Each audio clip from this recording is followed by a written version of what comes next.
वेदार्थाचा ठेवा उघडोनी वेदार्थाचा ठेवा तरुणोपाय केला जीवा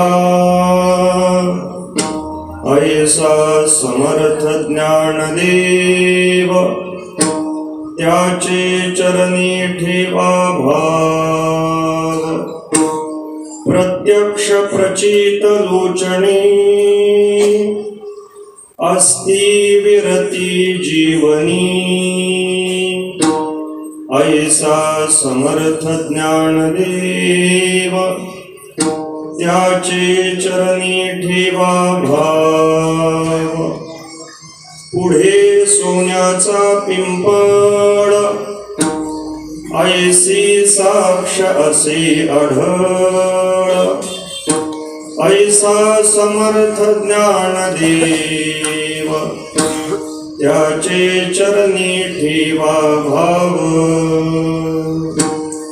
जोडून या कर दोन्ही चोखा जातो लोटांगणी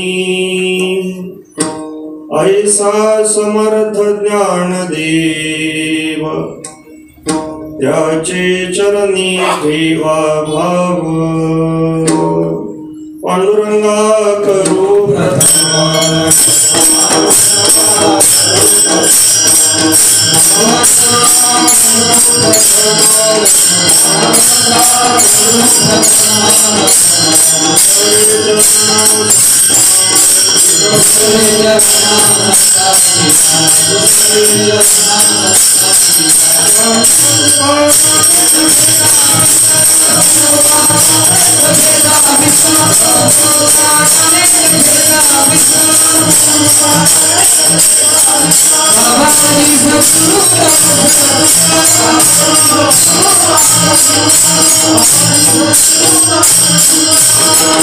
पांडुरंगा करू प्रथम नमन दुसरे चरणा संतांचिया त्यांच्या कृपादाने कथेचा विस्तारू बाबाजी सद्गुरु दास तुका कलावज्ञ जीवोद्धरार्थावतारम कलांकांक तेजोदिकामोदिवक्त्रम कलानिशवादापनोदार्हदक्षम समाधिस्थमूर्तिं भजे ज्ञानदेवं नमो सद्गुरु तुकया ज्ञानदीपा नमो सद्गुरु सच्चिदानंद रूपा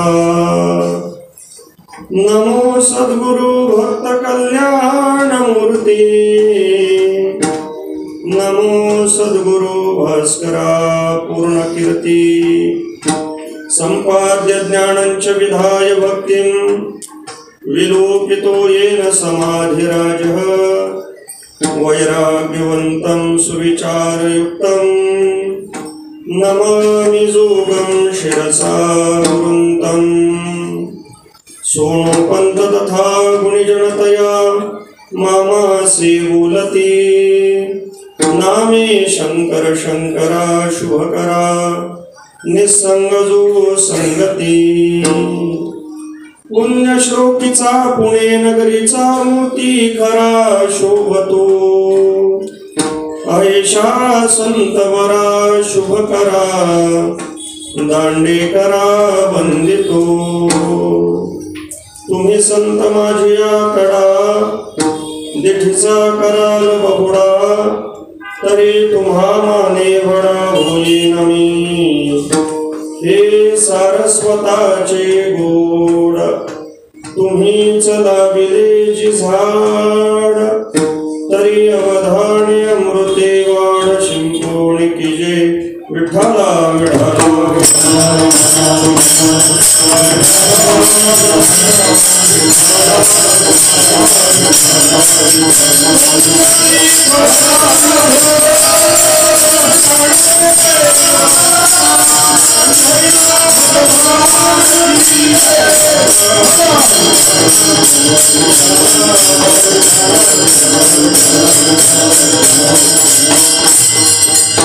उघडोनी वेदार्थाचा ठेवा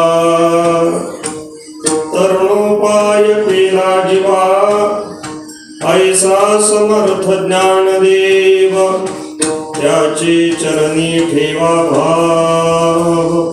संत हृदय सम्राट अगाध कृपा वात्सल्यमूर्ती भगवान श्री ज्ञानोबा महाराष्ट्र वेदाचं निसरण विदया यांच्या श्वासातून घडलं ते जगद्गुरु श्रीमंत श्री तुकोबाराय ज्या परंपरेने वारकरी संतांचे विचार तुमच्या आमच्यापर्यंत पोहोचवले त्या परंपरेचे मुख्य प्रवाहक प्रातस्मरणीय स्वानंद सुखनिवासी सद्गुरु श्री जोग महाराज ज्यांच्या कृपा छत्रछायेखाली आपण परमार्थाची वाटचाल करत आहोत ते प्रातस्मरणीय गुरुवरी बाबा आदी करून सर्व गुरुबंधू मंडळींच्या समुपस्थितीमध्ये संत हृदय सम्राट विश्वमाऊली ज्ञानोबरायांच्या 727व्या समाधी सोहळ्याला आज आपण संपन्न करून या ठिकाणी उपस्थित आहोत।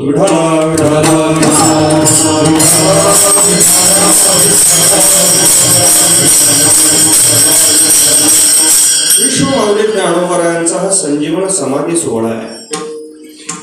ज्ञानोबरायांच्या समाधी सोहळ्यासाठी जसे आपण या ठिकाणी उपस्थित आहोत तसे पंढरपूरवरून परमात्मा पंढरीनाथ रुक्मिणी आई साहेब सत्यभामा माता राही माता सर्व गोपी गोपाळांना घेऊन परमात्मा पंढरीनाथ या ठिकाणी उपस्थित आहेत। सर्व देशोदेशीचे संत ऋषीगण गंधर्व या ठिकाणी उपस्थित आहेत। परमात्मा पंढरीनाथ पंढरपूरहून आलेत पण एकटे आले नाहीत, फक्त स्वतःचा परिवार आणला असं नाही, भक्त परिवारही आणलेला आहे। नामदेवराय परमात्मा पंढरीनाथांबरोबर आहेत, नामदेवरायांचा संपूर्ण परिवार आहे आणि शिष्य परिवार सुद्धा उपस्थित आहे। नामदेवरायांचे अत्यंत कृपापात्र शिष्य संत श्रेष्ठ चोखोबाराय सुद्धा या समाधी सोहळ्याच्या प्रसंगामध्ये उपस्थित आहेत। नामदेवरायांची थोर कृपा ही चोखोबारायांवरती झालेली आहे। नामदेवरायांच्या कृपेतून भगवंताचं प्रेम चोखोबारायांना प्राप्त झालंय। चोखोबाराय नामदेवरायांचे शिष्य आहेत। नामदेवरायांनी घालून दिलेल्या रस्त्याने चोखोबाराय आपल्या परमार्थाची वाटचाल करताना सांगतायत की आमच्या सर्वांच्या जीवनामध्ये नामदेवरायांनी आमच्यावरती जी कृपा केली ती एखाद्या मातेप्रमाणे आमच्यावरती केलेली कृपा आहे।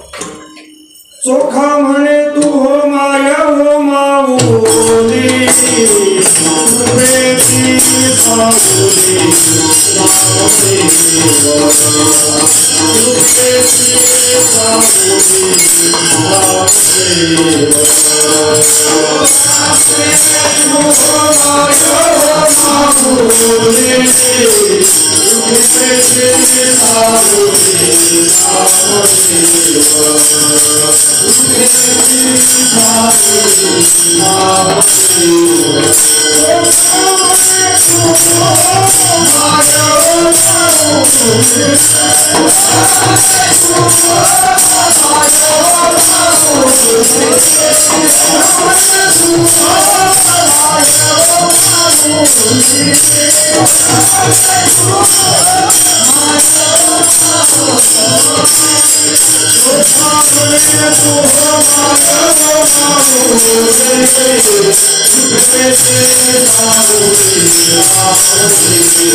चोखा म्हणे तू हो माय हो माऊली कृपेचे सावली नामदेव। चोखोबाराय सांगतायत नामदेवरायांच्या आमच्यावरती कृपा आहे। नामदेवरायांच्या बरोबर चोखोबाराय उपस्थित आहेत। ज्ञानोबरायांचा हा संजीवन समाधी सोहळा आपल्या डोळ्याने पाहतायत।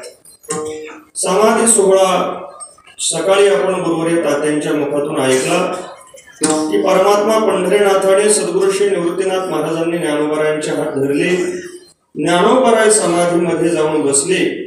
नामा म्हणिया तालुकला दिनकर, बाप ज्ञानेश्वर समाधीस्थ.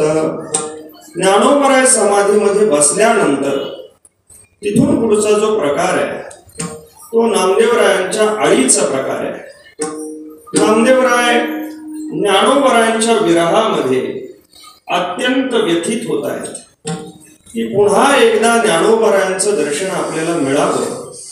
यासाठी नामदेवरायांनी आळी घेतली. परमात्मा पंढरीनाथाजवळ हट्ट धरला की तुम्हाला जर मी पंढरपूरला यावं असं वाटत असेल तर मी जोपर्यंत डोळ्याने ज्ञानोबरायांना पाहत नाही तोपर्यंत मी पंढरपूरला येणार नाही.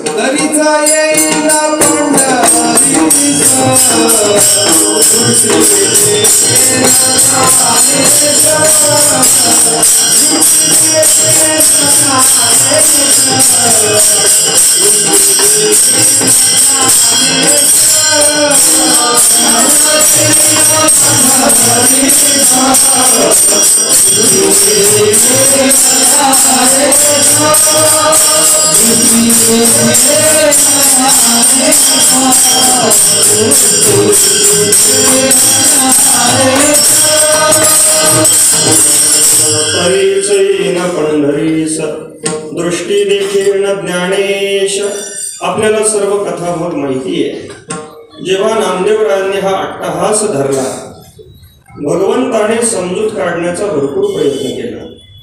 भगवंताने नामदेवरायांना सांगितले तुम्हाला जर ज्ञानोबरायांचंच दर्शन पाहिजे असेल तर माझ्याकडे फक्त पहा. देव म्हणे नाम्या पाही, ज्ञानदेव मीचे आहे, तो आणि मी नाही तुझा, ज्ञानदेव आत्मा माझा. ही समजूत घालून सुद्धा नामदेवरायांनी ऐकलं नाही. अट्टहास तसाच चालू राहिला. रुक्मिणी आई साहेबांनी पाहिलं यांचं काहीतरी चाललंय. नामदेवराय रडतायत. नामदेवरायांचं रडणं रुक्मिणी आई साहेबांना सहन झालं नाही. त्या भगवंताच्या जवळ गेले आणि भगवंताला सांगितलं की याचा हट्ट पूर्ण करा. नामदेवरायांचा हट्ट पूर्ण करण्याचं ठरलं. भगवंताने गरुडाला सांगितलं की आपण पुंडलिकरायांजवळ जावं, पुंडलिकरांना बरोबर घ्यावं आणि ज्ञानोबरायांना पुन्हा आणावं. म्हणून गरुड पुंडलिकरायांना घेऊन ज्ञानोबरायांकडे जातात. ज्ञानोबरायांना गरुडावरती बसवून जेव्हा पुन्हा घेऊन येतात तेव्हा नामदेवराय डोळ्याने ज्ञानोबरायांना पाहतायत आणि ज्ञानोबरायांना पाहिल्यानंतर नामदेवरायांचं समाधान होत आहे. तिथून पुढे पुन्हा संतांच्या संगतीमध्ये वेगळ्या वेगळ्या पद्धतीने पुन्हा भक्ती प्रेम सुखाची चर्चा होते.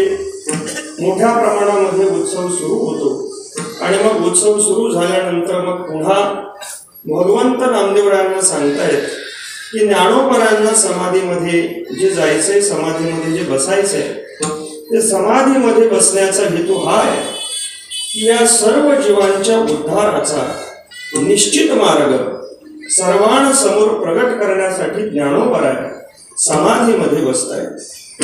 नामदेवरायांनी आपली इच्छा ज्ञानोबरायांना प्रगट करून सांगितली की नामा म्हणे ज्ञानदेवा जना प्रसाद लाभावा.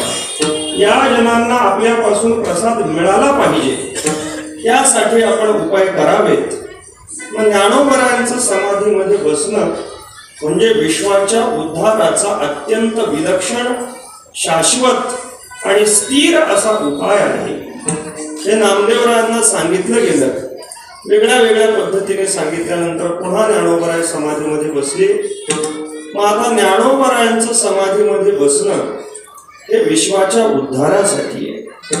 ज्ञानोबराय समाधीमधून बसून जे काही साधत आहेत ते सर्व कार्य म्हणजे या विश्वाला तारण्यासाठी केले जाणारे उपाय आहेत.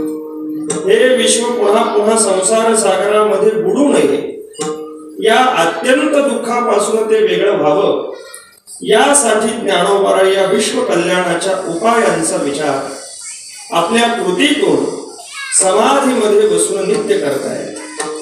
मग आता ज्ञानोबराय जर तुमच्या आमच्या उद्धारासाठी समाधीमध्ये बसलेले आहेत तर सर्व जीवांनी ज्ञानोबरायांच्या चरणावरती भाव ठेवणं अत्यंत गरजेचं आहे. दिवा प्रकाश देतो, पण त्याच्यासाठी दिव्यापर्यंत जायला पाहिजे.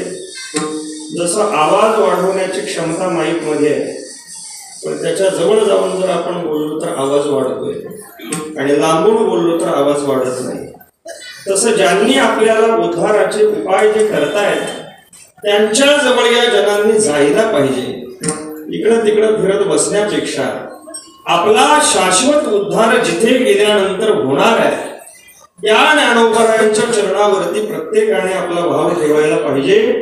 म्हणून सर्व जनांना संत महात्मे ज्ञानोबरायांचा महिमा सांगू लागले. वेगळ्या वेगळ्या पद्धतीने प्रत्येकाने ज्ञानोबरायांचा महिमा सांगावा आणि बुडणाऱ्या जनांना, बुडणाऱ्या लोकांना वळवावं आणि ज्ञानोबरायांच्या समाधीच्या दिशेने त्यांना प्रवृत्त करावं. सर्वांनी याच पद्धतीने प्रचाराला सुरुवात केल्यानंतर चोखोबराय तर नामदेवरायांच्या अत्यंत जवळ आहे. नामदेवरायांकडून प्रेमाची प्राप्ती झालेली आहे. चोखोबराय सुद्धा या बाबतीत मागं नव्हते.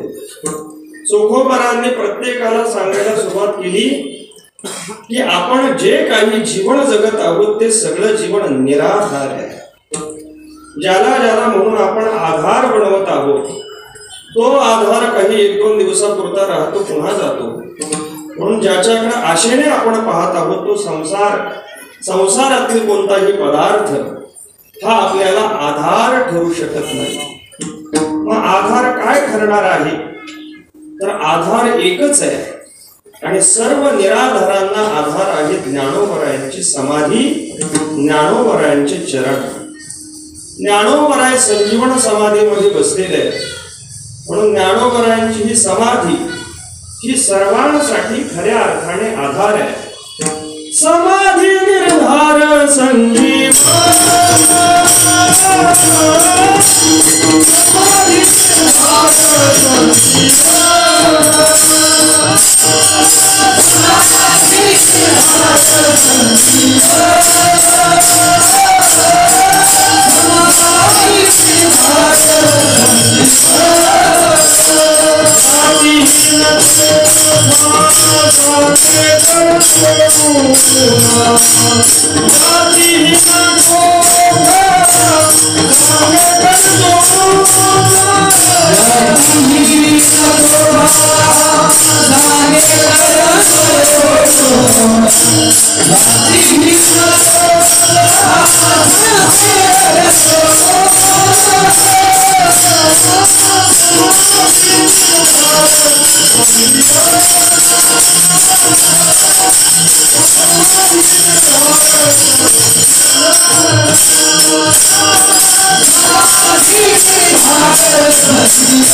जातीहीन चोखा सांगे कर जोडून, समाधी निर्धार संजीवन.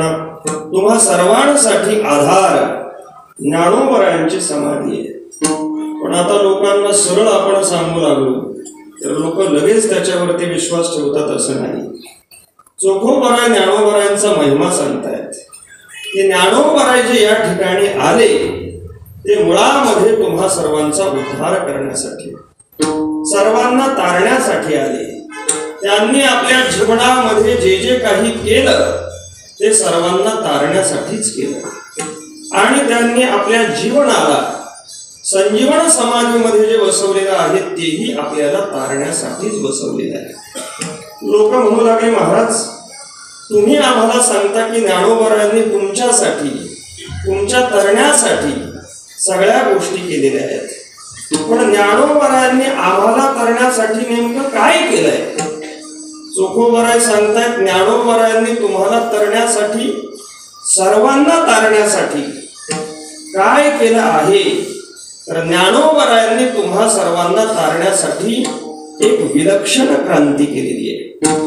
ती विलक्षण क्रांती कोणती आहे त्याचा परिचय चोखोबराय अभंगाच्या पहिल्या चरणातून देत आहे.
उघडूनी वेदार्थाचा ठेवा तरुणोपाय केला जीवा. चोखोबराय सांगतात की ज्ञानोबरांनी आपल्यासाठी काय केलं. तर ज्ञानोबरांनी काय केलं हे सांगताना चोखोबराय सांगतात ज्ञानोबरांनी आपल्यासाठी ठेवा उघडा केला. ठेवा असा ठेवा की जो ठेवा आपल्याला तारण्यासाठी उपयोगाचा आहे. ठेवे आपणही जमा करतो, धनसंपत्तीचे ठेवे आपणही साठवतो, पण आपले ठेवे आपल्या तरण्यासाठी उपयोगाला येत नाहीत. उलट आपण जे जे ठेवे म्हणून ठेवतो ते तारायला उपयोगी न ठरता मारायला उपयोगी ठरतात. आपल्या ठेव्यांचा विस्तार करण्याचं कारण नाही. आपला कर्माचा ठेवा, पापाचा ठेवा, धनाचा ठेवा, आपला ठेवा हा तरणोपाय होऊ शकणारा ठेवा नाही. ज्ञानोबरांनी आपल्यासाठी जो ठेवा उघडला तो ठेवा वेदार्थाचा ठेवा आहे. चोखोबरांनी जे शब्द वापरले ते शब्द म्हणजे चोख शब्द आहे. चोखोबरांनी केलेलं लक्षण, केलेला शब्द प्रयोग इतका अचूक आहे की चोखोबरांच्या शब्दांची चोखता ही आपल्याला सहज लक्षामध्ये येण्यासारखी आहे. चोखोबराय सांगतायत सर्वांसाठी ज्ञानोबरांनी वेदार्थाचा ठेवा उघडा केला. आता वेदार्थाचा ठेवा जर आपल्यासाठी उघडा केला असेल तर हा वेदार्थाचा ठेवा आपल्याला थोडा विस्ताराने समजून घ्यावा लागेल. कारण हा वेदार्थाचा ठेवा नेमका काय आहे याची सुरुवात आपल्याला वेदापासून करावी लागेल. नेमका वेद म्हणजे काय, त्या वेदाचा अर्थ म्हणजे काय, त्या अर्थाचा ठेवा कोणता आणि तो ठेवा उघडा केला म्हणजे काय केलं. विठाला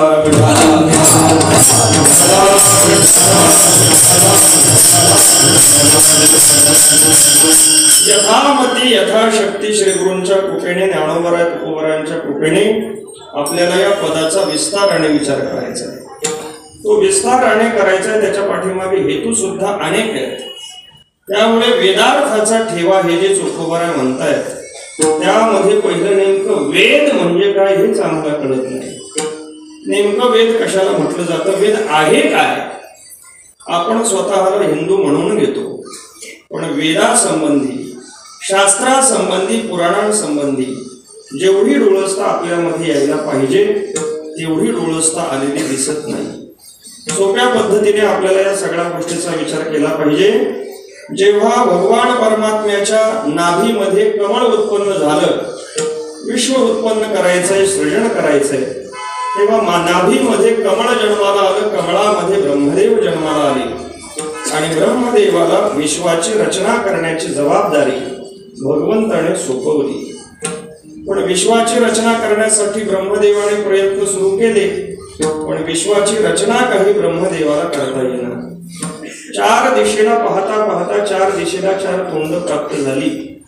विश्व रचना करायची, पण विश्व रचना करता येत नाही. कारण कोणत्याही गोष्टीची रचना करायचं म्हटलं, सृजन करायचं म्हटलं तर अगोदर ज्ञान असावं लागतं. ज्ञानच नसेल तर गोष्टीची वस्तूची रचना आपल्याला करता येत नाही. साधं घर बांधायचं असेल, इमारत बांधायची असेल तर त्याच्यासाठी सुद्धा आपल्याला त्याचं ज्ञान लागतं. किती वाळू लागणार आहे, किती स्टील लागणार आहे, किती सिमेंट लागणार आहे, किती खडी लागणार आहे, याचा प्लॅन कसा करायचा, तो प्लॅन पुन्हा नगर नियमाकडून पास करून घ्यावा लागेल. चांगलं ज्याला ज्ञान आहे त्याला ते सगळं कॉन्ट्रॅक्ट द्यावं लागेल आणि त्याच्या ज्ञानाचा वापर करून मग तो त्याची रचना करतो. म्हणजे छोटंसं घर बांधायचं म्हटलं तर त्याच्यासाठी इतकं ज्ञान आपल्याला असावं लागतं. इथे फक्त घर बांधायचं नाही, इथे ब्रह्मांडाची रचना करायची आहे. मग आता ब्रह्मांडाची रचना करायची म्हटल्यानंतर ज्ञान सुद्धा तसंच लागणार. बरं, हे सगळं जे ब्रह्मांड आहे ते आपोआप निर्माण झालंय असं दिसत नाही. याच्यामध्ये प्रत्येक गोष्ट अगदी तंतोतंत आहे. इतक्या बारकाईने या विश्वाची रचना झालेली आहे. पंचभूतांची रचना, त्यातून घडलेलं पंचीकरण, त्याच्यातून निर्माण झालेलं विश्व, निर्माण झालेली चतुर्विध शरीर, त्या त्या जीवांचं त्यांना त्यांना भोगावं लागणारं प्रारब्ध, सुख दुःख, या सगळ्या गोष्टी अगदी अचूक आहेत. म्हणजे याच्यामध्ये कोणत्याच पद्धतीची त्रुटी नाही. मग एवढं बारकाईने जर हे विश्व रचायचं असेल तर त्याच्यासाठी ज्ञान असावं लागणार. अचानक हे होणार नाही. ब्रह्मदेवाजवळ ज्ञान नाही, परिणामी सृष्टीची रचना करता येणार. भगवंताला दया आली. भगवंताने आपली ओम आणि अथ ही दोन मंगल नाम ब्रह्मदेवाच्या कंठामध्ये पेरली. ओंकाराथ शब्दश्च द्वावेतौ ब्रह्मण पुरा कंठम भित्वा विनिर्यातव तस्मान मांगलिका उभौ. या दोन नावाचा ब्रह्मदेवाच्या कंठामध्ये आविर्भाव झाला, प्रगट झाली. आणि प्रगट झाल्यानंतर भगवंताच्या या मंगल नामाचं पठण ब्रह्मदेवाने करायला सुरुवात केली. ज्ञानोबरा वर्णन करतायत. पै सृष्टीची या उपक्रमा पूर्वेगा विरोत्तमा वेडायसा ब्रह्मा एकला होता मज ईश्वरा ते नोळखे सृष्टी ही करुण शके तो थोरू केला एके नामी जेणे. भगवंताचं मंगल नाम जेव्हा ब्रह्मदेवाने त्याचं पठन केलं आणि पठन केल्यानंतर भगवान प्रसन्न झाले. प्रसन्न होऊन भगवंताने विश्व रचना करण्यासाठी ब्रह्मदेवाच्या हातामध्ये जे दिलं त्याला वेद असं म्हटलं जातं. म्हणून वेद ब्रह्मदेवाच्या हातामध्ये प्राप्त झाले. श्रुती माता वर्णन करते श्वेताश्वेत्र उपनिषदामध्ये, यो ब्रह्मांडं विदधाति पूर्वं यो वै वेदांश्च प्रहिणोति तस्मै तमह देवात्मबुद्धे प्रकाशं मुमुक्षुर्वै शरणमहं प्रपद्ये. यो ब्रह्मांडं विदधाति पूर्वं, ज्याने ब्रह्मदेवाला आपले हे वेद प्रगट करून दिले आणि मग वेद ब्रह्मदेवाच्या हातामध्ये आल्यानंतर वेदाच्या पठनातून ब्रह्मदेवांनी सृष्टीची रचना केली. म्हणजे सोप्या भाषेत सांगायचं झालं तर वेद म्हणजे सृष्टी रचनेचा फॉर्म्युला आहे.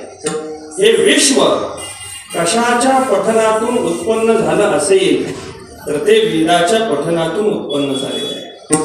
वेद या शब्दाचाच अर्थ आपण जर धातू उत्पत्तीनुसार जर करू लागलो तर 4-5 धातू त्याच्या संबंधी आपल्याला पाहता येतात. एक आहे विद ज्ञाने, दुसरा आहे विद सत्तायान, तिसरा आहे विद विचारणे, चौथा आहे विद्रू लाभे, पाचवा आहे विद चेतनाख्य निवासेषु. या पाचही अर्थानुसार आपण वेद शब्दाचा थोडक्यामध्ये अर्थ पहा.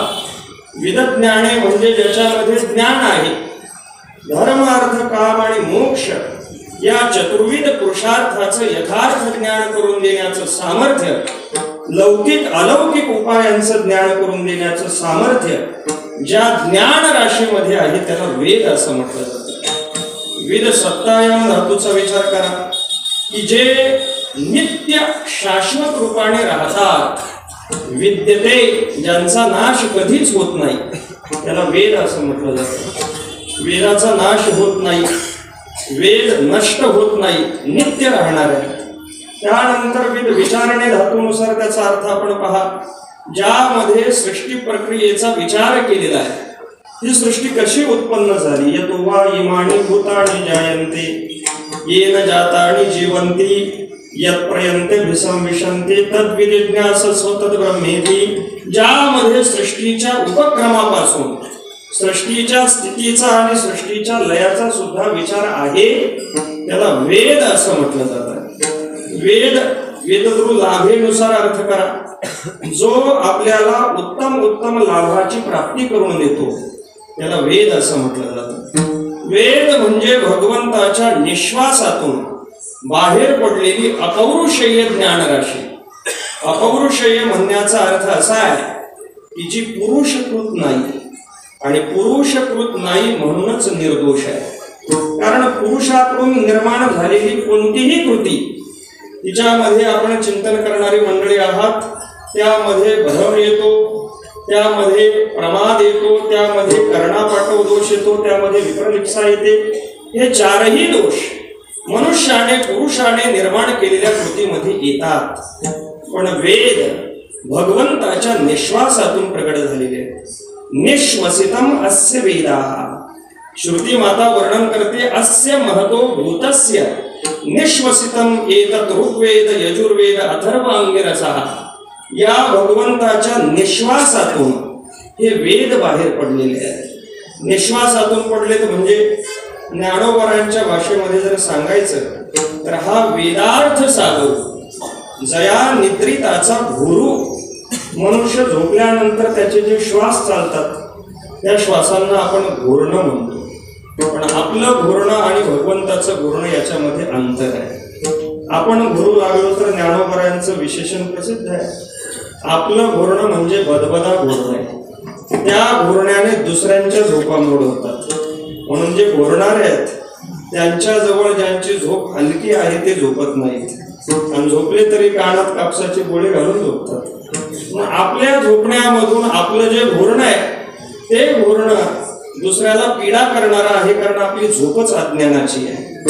भगवंताची जी झोप आहे, जी निद्रा आहे, ती योग निद्रा आहे. योग निद्रा म्हणजे ज्ञान स्वरूप स्थिती आहे. अगदी जवळचा शब्द सांगायचा तर ती भगवंताची समाधी आहे. आणि समाधीतून बाहेर पडणारे जे निश्वास आहेत ते ज्ञान स्वरूप आहेत. म्हणून भगवंताच्या निश्वासातून बाहेर पडलेली ही वेद राशी अतिशय महत्वपूर्ण वेद राशी, की ज्यामध्ये विश्वाचा सर्व विचार आहे. म्हणून या विश्वाच्या स्थितीची, या विश्वाच्या सर्वतोपरी सगळ्या गोष्टींची चिंता, सगळ्या बाजूची सूत्र ज्यामध्ये प्रगट झालेली आहेत अशी वेद राशी प्रगट झाली. ब्रह्मदेवाने तिचं पठन केलं, सृष्टीची रचना केली. पण सृष्टीची रचना करत असताना दोन पद्धतीची वर्ग निर्माण झाले. एक दैवी प्रकृती अर्थात दैवी प्रकृतीचा वर्ग, आणि एक आसुरी प्रकृतीचा वर्ग. मग आता दैवी आणि आसुरी यांच्यामध्ये नेहमी युद्ध चालू राहायचं. पद्मपुराणाच्या आधाराने आणि संतांनी सांगितलेल्या वचनानुसार त्या समुद्राचा मुलगा शंखासूर, त्याने देवतांवरती हल्ला केला. इंद्राला स्वर्गातून पराजित केलं, सगळे दैत्य हुसकून दिले, सगळे देव हुसकून दिले आणि स्वर्गामध्ये तो राहू लागला. पण या देवता अरण्यामध्ये जायच्या, वेदाचं पठण करायच्या, पुन्हा शक्ती प्राप्त करून त्याला हरवायच्या, पराजित करायच्या. 2-4 वेळा असं झाल्यानंतर शंखासुराने विचार केला की आपल्याला परत परत पराभूत व्हावं लागते, त्याचं कारण काय? या देवतांना आपण पराजित करतो पण या पुन्हा आपल्यावरती विजय मिळवतात. मग त्याच्या लक्षामध्ये आलं की या देवतांजवळ वेद आहे. जर आपण या वेदांचं हरण केलं आणि मग या देवतांचा पराभव केला तर आपल्याला पुन्हा हे आपल्याला पराजित करू शकत नाही. म्हणून शंखासुराने वेदाची चोरी केली. वेदाची चोरी केल्यानंतर सगळ्या देवता भयभीत झाल्या, कारण ज्या ज्ञानाच्या बळाने आपण जिंकणार आहोत ते ज्ञान आता आपल्या जवळ राहिलं नाही. सर्व देवतांनी भगवान विष्णू परमात्म्याची प्रार्थना केली भगवंताने सांगितलं मी मत्स्य अवतार धारण करेल आणि वेदाचं रक्षण करण्यासाठी शंखासुराचा वध करेल. भगवंत मत्स्य अवतार भगवंताने धारण केला. त्याच्या सुद्धा एक दोन कथा श्रीमद भागवतामध्ये वेगळ्या अर्थाने येते, पद्मपुराणामध्ये वेगळ्या अर्थाने येते. हयग्रीव अवतार सुद्धा भगवंताने वेद रक्षणासाठी केला, तीही कथा वेगळी येते. पण अशा पद्धतीने पद्मपुराणामध्ये आलेल्या कथेनुसार कश्यप ऋषी जेव्हा सूर्याला अर्घ देत आहेत तेव्हा अर्घ देत असताना त्यांच्या ओंजळीमध्ये एक छोटंसं माशाचं पिलू आलं. त्यांनी विचार केला की हे किती सुंदर आहे, याला जर आपण नदी पात्रामध्ये असंच सोडलं तर मोठे मासे याला खाऊन टाकते. त्यामुळे त्यांनी त्याला कमंडलू मध्ये ठेवलं. कमंडलू मध्ये ठेवल्याबरोबर त्याचा आकार वाढला. ऋषींनी पुन्हा त्याला तिथून उचललं आणि विहिरीमध्ये सोडलं. विहिरीमध्ये पुन्हा त्याचा आकार वाढला. तिथून उचललं तलावामध्ये सोडलं, तिथेही आकार वाढला. तिथून उचललं नदीमध्ये सोडलं, तिथेही आकार वाढला. नदीतून उचललं आणि समुद्रामध्ये सोडलं. भगवंत समुद्रामध्ये गेल्यानंतर भगवंताचा हा प्रथम अवतार म्हणजे मत्स्य अवतार हा वेद रक्षणासाठी झालेला अवतार. भगवंत शंखासुराच्या पाठीमागे लागले आणि शंखासुराचा वध केला. तुकोबारा वर्णन करतात की भगवंत स्वतःच्या या नामासाठी ज्ञानासाठी शंखासुराच्या पाठीमागे लागून त्या शंखासुराचं पोट फाडून भगवंताने चारही वेद त्याच्यातून काढले. आपुलिया नामासाठी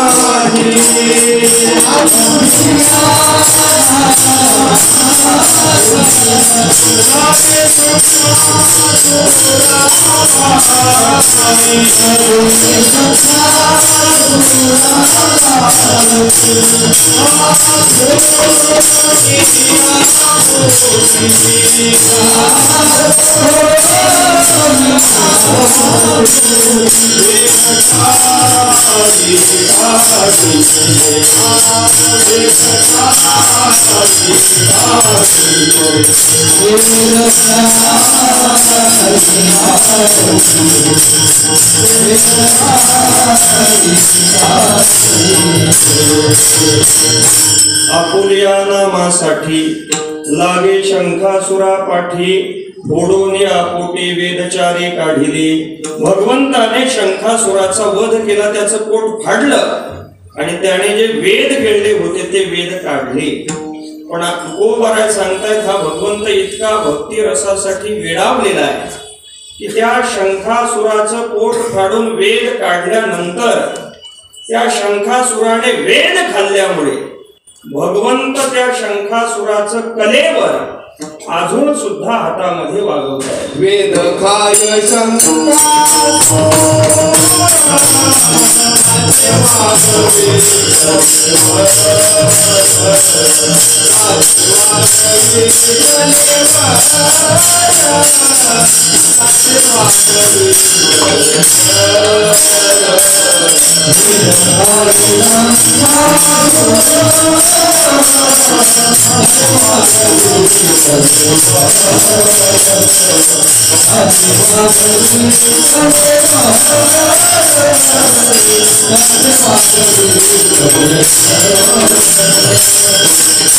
वेद खाय शंकासूर त्याचे वागवी कलेवर. भगवंताने हातामध्ये जो शंख धरलेला आहे तो शंख म्हणजे शंखासुराचं कलेवर आहे. तो शंख कारण त्या शंखासुराने वेद खाल्ले होते म्हणून भगवंताने वेदाचं रक्षण करण्यासाठी अवतार धारण केला, पहिला अवतार. आणि त्या अवतारामध्ये वेदाचं रक्षण केलं. ते वेद काढले, ब्रह्मदेवाला दिले. त्यानंतर वेदाचे जे मंत्र समुद्रामध्ये इतस्ततः पसरले होते भगवंताने सर्व ऋषींना सांगितलं की आपण त्यांचा शोध घेऊन त्यांना पुन्हा संग्रहित करावं. ऋषींनी आपल्या तपसामर्थ्याने समुद्रामध्ये लुप्त झालेल्या श्रुतींचा शोध घेतला. म्हणून ज्या ज्या ऋषींनी वेद श्रुतींचा शोध घेतला म्हणजे ज्यांना ज्यांना वेद श्रुतींचं दर्शन झालं त्या त्या ऋषींचं नाव त्या त्या श्रुतीसाठी मंत्रासाठी दिलं जातं. म्हणून हे जे सगळे ऋषी आहेत ते वेद मंत्राचे करते नाही. ऋषी जे सगळे आहेत ते ऋषयः मंत्र द्रष्टारः न तु कर्तारः. ते मंत्र द्रष्टे आहेत पण मंत्राचे करते नाहीत. म्हणून वेदामध्ये जी ऋषींचा उल्लेख येतो, ज्यांच्या ज्यांच्या नावाचा निर्देश होतो, त्या सर्वांना त्या त्या मंत्राचं दर्शन झालेलं आहे. आणि अशा पद्धतीने भगवंताने पुन्हा वेद ब्रह्मदेवाला प्राप्त करून दिले. भगवंताचा प्रत्येक अवतार हा वेद रक्षणासाठीच आहे. तिथून पुढे भगवंताने जे जे अवतार घेतले ते सगळे वेद रक्षणासाठीच घेतलेले अवतार आहेत. तुम्ही म्हणाल, तुम्ही असं कसं म्हणतात? आम्ही ऐकत आहोत की भगवंताने धर्मरक्षणासाठी अवतार घेतले. यदा यदा हि धर्मस्य ग्लानिर्भवति भारत अभ्युत्थानम धर्मस्य तदात्मानं सृजाम्यहम, असं भगवान बोलतायत. म्हणून भगवान धर्माचं रक्षण करतात, धर्म रक्षणासाठीच अवताराला येतात. पण तो धर्म कोणता? तो धर्म म्हणजे वेदोक्त धर्म, जो भगवंताने वेदामधून प्रतिपादलेला आहे. त्या वेदोक्त धर्माच्या रक्षणासाठीच भगवंत अवताराला येतात. तुकोबराय सांगतायत की भगवंताने नारायणाने जो अवतार केलेला आहे तो प्रत्येक अवतार धर्म संस्थापनेसाठी आहे. तुका म्हणे धर्म संस्थापने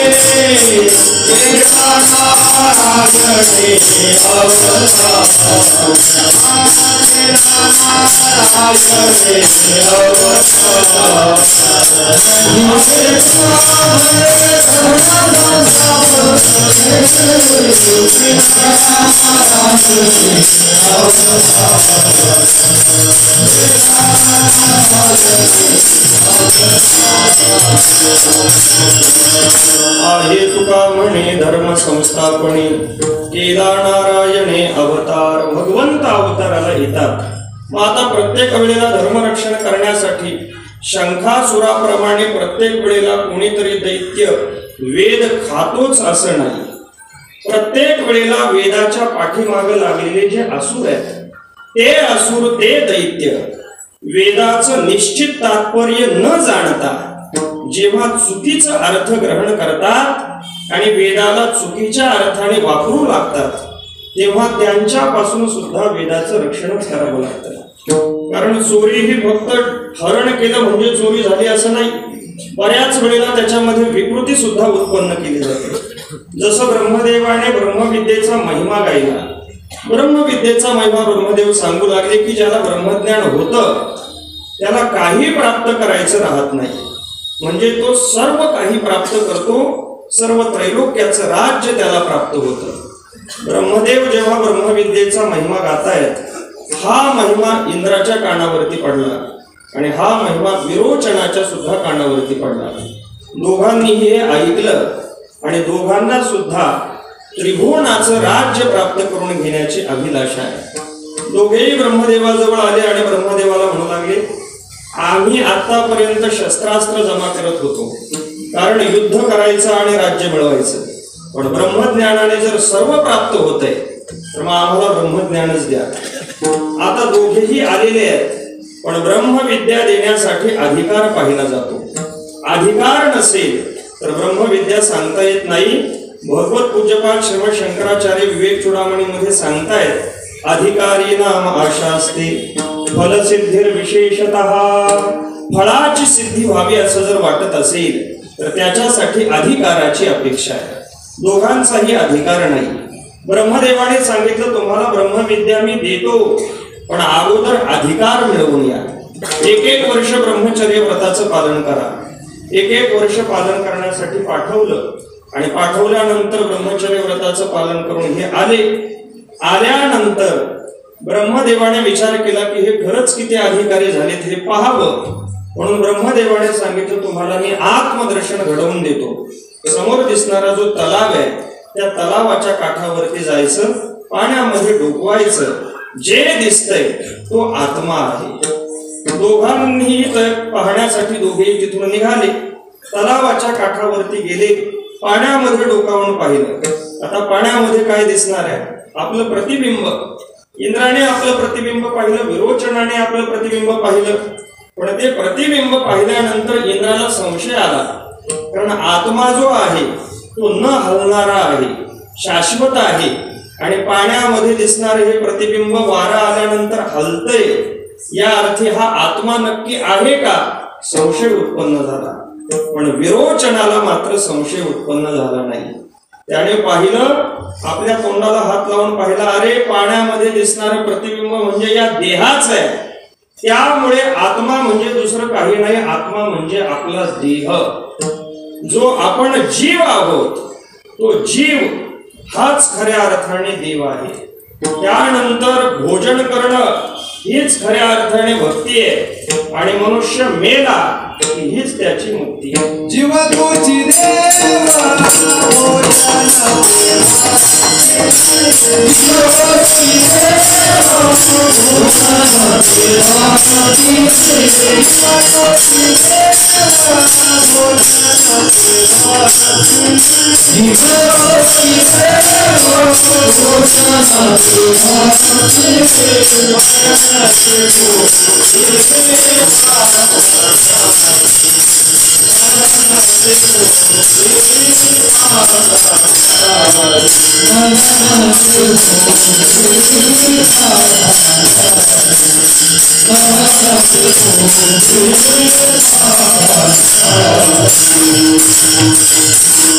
जीव तोची देव भोजन ते भक्ती मरण ते मुक्ती पाखंड्याची. हा देह म्हणजेच आत्मा असं विरोचनाने ग्रहण केलं. तसाच राज्यामध्ये आपल्या नगरीमध्ये दैत्यांमध्ये गेला आणि सगळ्यांना सांगू लागला, मी तुम्हाला आत्मदर्शन घडवून देतो. त्याच्यासाठी तुम्हाला काही ब्रह्मचर्य वगैरे धारण करायची गरज नाही. मला जे काही त्रास झाले ते तुम्हाला होऊ नये, लगेच तुम्हाला आत्मज्ञान देतो. आणि सगळ्या असुरांना सांगायला सुरुवात केली की हा देह म्हणजेच आत्मा आहे. हा विरोचन चार्वाक दर्शनाचा करता झाला. त्याने चार्वाक दर्शन लिहिलं आणि चार्वाक दर्शनानुसार त्याने असं सांगितलं की वेदाचं म्हणणं हे आहे की हा देह म्हणजेच आत्मा आहे. आता मूळ तात्पर्यापर्यंत तो गेलाच नाही. इंद्राला प्रश्न पडले. ब्रह्मदेवाने पुन्हा त्याच्याकडून वेगळ्या वेगळ्या पद्धतीने तपश्चर्या करून घेऊन त्याला उपदेश करत करत करत ब्रह्मपदापर्यंत नेलं. त्याचा भाग वेगळा.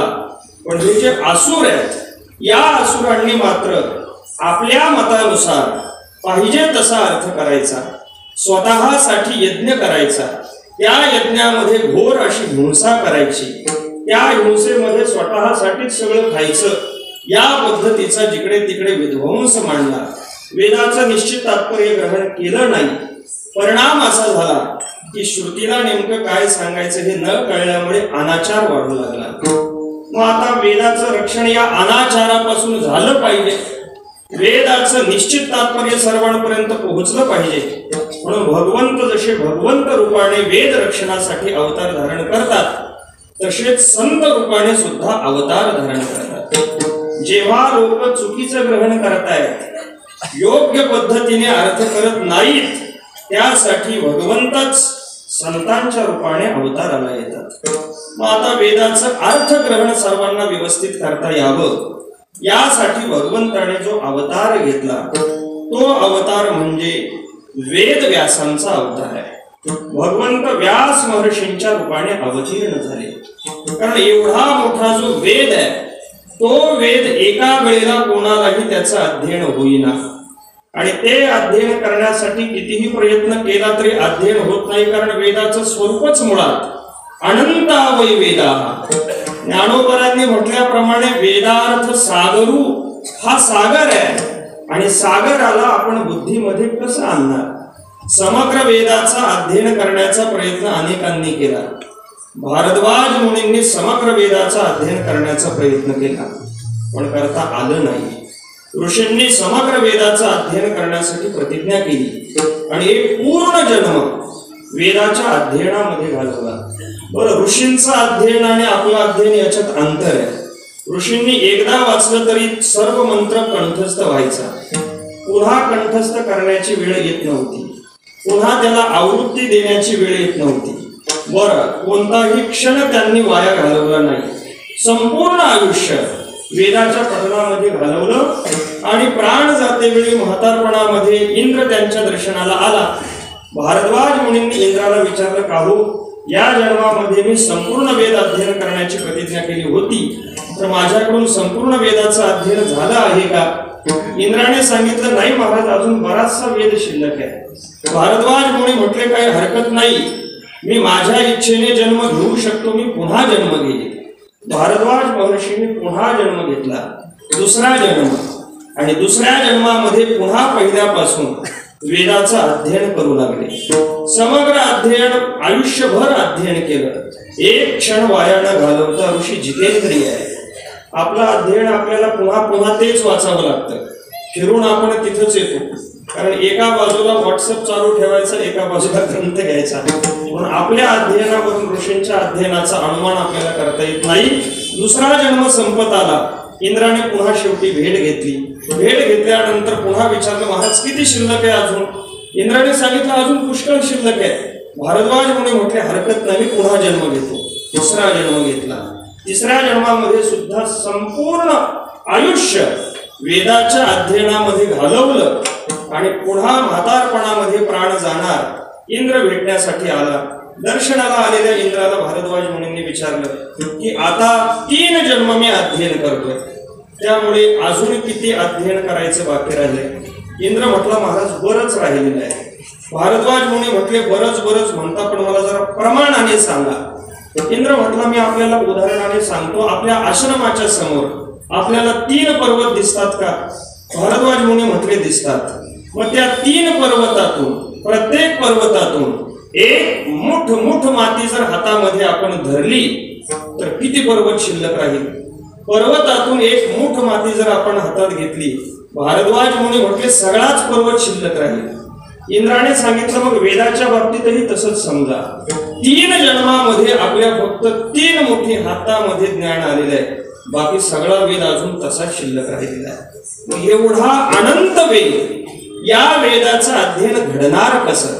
त्यासाठी भगवंताने स्वतः व्यास महर्षींच्या रूपाने अवतार घेतला आणि वेदाचे विभाग केले. एकच असलेला वेद, पण ऋग्वेद, यजुर्वेद, सामवेद आणि अथर्ववेद असे त्याचे 4 विभाग केले. फक्त 4 विभाग करून व्यास महर्षी थांबले नाहीत, तर त्यामध्ये पुन्हा कर्मकांड सांगणारे जे मंत्र आहेत त्या सर्व मंत्रांचा संग्रह एका ठिकाणी केला. त्याला संहिता भाग असं म्हटलं जातं. त्यानंतर उपासनेचा विचार सांगणाऱ्या ज्या श्रुती आहेत त्यांना एकत्र केलं, त्याला अरण्यकांड असं म्हटलं जातं. आणि ज्यामध्ये भगवंताचं ज्ञान सांगितलेलं आहे त्या ज्ञान सांगणाऱ्या श्रुती एकत्र केल्या, त्याला उपनिषद भाग असं म्हटलं जातं. अशा पद्धतीने वेदाचं वर्गीकरण केलं. मग आता ज्याला उपासना करायची आहे तो अरण्यकांडातल्या श्रुती पाहून उपासना करू शकेल. ज्याला काहीतरी कर्मकांड करायचंय तो कर्मकांडातील श्रुतींचा अध्ययन करू शकेल. ज्याला भगवंताचं ज्ञान प्राप्त करायचंय असा विरक्त उपनिषद भागाचं अध्ययन करू शकेल. म्हणजे अध्ययनामध्ये अत्यंत सोय निर्माण झाली.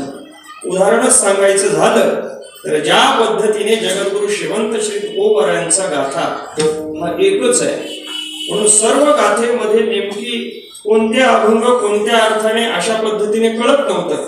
सद्गुरु श्री जोग महाराजांनी व्यासांसारखं कार्य केलं. म्हणजे गाथेची प्रकरण केली, नामपर अभंग एकत्र केले, त्यानंतर उपदेशपर एकत्र केले, संतपर एकत्र केले, करुणापर एकत्र केले, अद्वैतपर एकत्र केले. मग आता आपल्याला अशी सोय होते की नामपर अभंगांचं चिंतन करायचं असेल तर तेवढं प्रकरण उचकलं की आपल्याला लगेच ते सगळं पाहता येतं. म्हणून वेद व्यासांनी या पद्धतीने विभाग करून वेदाचं निश्चित अध्ययन सर्वांना करता यावं याच्यासाठी सोय केली. हे भगवंताच्या अवताराशिवाय होऊ शकत नाही, कारण हे सामान्य बुद्धीचं काम नाही. व्यासो नारायण स्वयं, म्हणून साक्षात नारायण भगवान व्यासांच्या रूपाने अवतीर्ण झाले.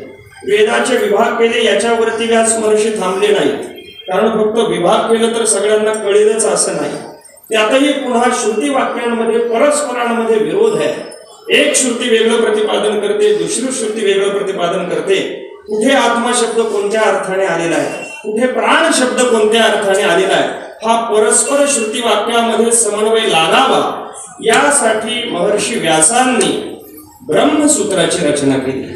555 सूत्र रचली की ज्याद्वारे वेद मंत्रामध्ये परस्पर जो विरोध ज्या ज्या ठिकाणी उत्पन्न होणार आहे तो विरोध आपल्याला मिटवता यावा आणि वेदाचं निश्चित ग्रहण तात्पर्य आपल्याला कळावं यासाठी ब्रह्मसूत्राची रचना केली. फक्त ब्रह्मसूत्राची रचना केली एवढ्यावरती व्यास महर्षी थांबले नाही. कारण प्रत्येकाला सूत्राची भाषा सुद्धा कळणं अवघड आहे. सूत्र म्हटलं की ते अल्पाक्षरम असंदिग्धम सारवत विश्वतोमुखम, कोणाला कळायची ही अल्पाक्षर आहे. म्हणून लोकांना थोडं विस्ताराने ज्ञान व्हायला पाहिजे. मग यासाठी व्यास महर्षींनी 18 पुराणांची रचना केली. त्यानंतर इतिहासाची म्हणजे महाभारताची रचना केली. महाभारताद्वारे, पुराण ग्रंथांद्वारे, ब्रह्मसूत्राद्वारे वेदाच्या अर्थाचं प्रतिपादन व्हावं, वेदाचं तात्पर्य सर्वांना कळावं यासाठी व्यास महर्षींनी हे सगळे प्रयत्न केले. म्हणून आदी पर्वामध्ये महर्षी व्यास स्वतः सांगतायत की ज्यांना वेदाच्या अर्थाचा विस्तार करायचा आहे, उपबृंहण करायचंय, त्यांनी इतिहास पुराणाभ्याम वेदम उपबृंहयेत, म्हणजे वेदाचा अर्थ करताना आपल्याला महाभारतही पाहिलं पाहिजे, पुराणही पाहिलं पाहिजे, ब्रह्मसूत्र सुद्धा पाहिलं पाहिजे. साक्षात फक्त आपण वेदालाच मानू लागलो, पुराण मानले नाही, स्मृती ग्रंथ मानले नाहीत, तर जी श्रुती आहे ती श्रुती अशा अल्पज्ञानाला घाबरते. विभेद्य अल्पश्रुतात वेद, श्रुती मातेला भीती वाटते की हा माझा अर्थ योग्य करणार नाही, माम अयम प्रहरिष्यती, हा माझा हनन करेल. म्हणून ज्याप्रमाणे श्रुती प्रमाण आहे त्याचप्रमाणे व्यासांच्या मुखातून बाहेर पडलेला प्रत्येक शब्द म्हणजे स्मृती सुद्धा प्रमाण आहे. म्हणून श्रुतीचा विस्तार करण्यासाठी श्रुतीच्या अर्थाचं अनुसरण करणारी जी स्मृती आहे ती स्मृती सुद्धा आपल्याला विचारामध्ये घ्यावी लागते. पुराणांना आदराने पाहावं लागतं, नाहीतर वेद मातेला आपली भीती वाटायला सुरुवात होते. म्हणून जी मंडळी फक्त वेदच मानतात पण स्मृती मानत नाहीत, त्यांचं ते मानणं यथार्थ मानणं नाही. या पद्धतीने ही रचना झाली. मग आता ही रचना झाल्यानंतर त्याचाही अर्थचिंतन करण्यासाठी, सर्वांपर्यंत हा विचार पोहोचवण्यासाठी श्रीमद भागवतासारख्या महापुराणाची रचना झाली की ज्याच्यामध्ये भगवंताचा निगम अर्थ म्हणजे सगळ्या निगमाचं सार ज्याच्यामध्ये गुंतलेलं आहे. या पद्धतीने पुराणांच्या द्वारे, महाभारताच्या, रामायणाच्या द्वारे वेदाचा अर्थ सर्वांपर्यंत पोहोचायला सुरुवात झाली. पण आता या अर्थापर्यंत सुद्धा सर्वांचं जाणं होईना. कारण जे दैत्य आहेत, पाखंडी आहेत, ते आपल्या मतानुसार त्याचाही उपयोग करतात. म्हणून पाखंड्यांचा विचारच हा असतो की आपल्या कामापुरतं फक्त वचनं त्याच्यामधून घ्यायची. म्हणून ही जी पाखंडी मंडळी आहेत, आसुरी मंडळी आहेत, यांनी वेदाचा, बाकीच्या गोष्टींचा याच पद्धतीने विचार करायला सुरुवात केली. मग आता यांच्या अनर्थापासून हे जे चुकीचा अर्थ ग्रहण करता येईल या चुकीच्या अर्थाला टाळण्यासाठी भगवंताने कलियुगाच्या आरंभाला एक विलक्षण अवतार धारण केला. जेव्हा भगवंताचा कृष्ण अवतार पूर्ण झाला त्यानंतर कलियुगाचा आरंभ झाला. कलियुगाचा आरंभ झाल्यानंतर वेदाचा उपयोग दैत्य करायचे, पण आपल्या स्वार्थासाठी करायचे, हिंसेसाठी करायचे, हत्येसाठी करायचे. मग आता यांच्या हातातून वेद काढून घेतला पाहिजे, यांना मोहित केलं पाहिजे. यासाठी भगवंत अवताराला आले. या असुरांच्या हातातून वेद काढून घेण्यासाठी, पाखंड्यांना वेद सोडून देण्यासाठी, त्यांनी वेद सोडावा यासाठी भगवंताने जो अवतार धारण केला तो अवतार म्हणजे भगवान बुद्धाचा अवतार आहे. भगवान बुद्ध रूपाने अवतीर्ण झाले ते याच्यासाठीच की या असुरांना मोहित करावं, वेद यांच्या हातामधून काढून घ्यावा. पण आता वेद हे तसा सोडणार नाहीत. म्हणून बुद्ध अवतारामध्ये स्वतः भगवंतानेच वेदाची निंदा करायला सुरुवात केली. बुद्ध अवतारामध्ये भगवंताने सांगितलं, अरे बाकीच्या गोष्टीला प्रमाण मानू नका, आपल्या बुद्धीला प्रमाण माना. म्हणून आपली बुद्धी जे सांगते तेच खरं. म्हणून जिथे बुद्धीला अत्यंत प्राधान्य दिलं जातं, म्हणून बुद्धीला प्राधान्य देतात, म्हणूनच त्यांचं नाव बौद्ध पडलं. म्हणून आपल्या बुद्धीला प्राधान्य देऊ लागले. वेदाचा त्याच्यामधून वेद सुटले जावे. सगळ्या असुरांनी वेद सोडायला सुरुवात केली, वेदाची निंदा करायला सुरुवात केली. एकनाथ महाराज सांगतायत की भगवंताने बौद्ध मोडीला दैत्य यज्ञ स्वये निजमुखे वेद निंदा करून भगवंताने स्वतःच्या मुखाने वेद निंदा करून दैत्यांनी जो चुकीच्या पद्धतीने जे वेदाचं ग्रहण सार ग्रहण न करता चुकीच्या पद्धतीने जे चालवलं होतं ते थांबवलं. पण आता या अवतारामध्ये हा जो अवतार झाला तो मुळामध्ये असुरांना पाखंड्यांना मोहित करण्यासाठी. म्हणून या अवताराने जे वेदाचं तात्पर्य जाणणारे आहेत ते या अवतारामध्ये मोहित झाले नाहीत.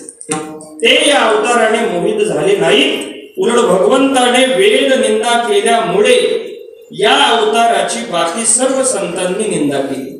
तुलसीदास प्रभू सांगतायत की वेदाचा किती अतुलनीय महिमा आहे.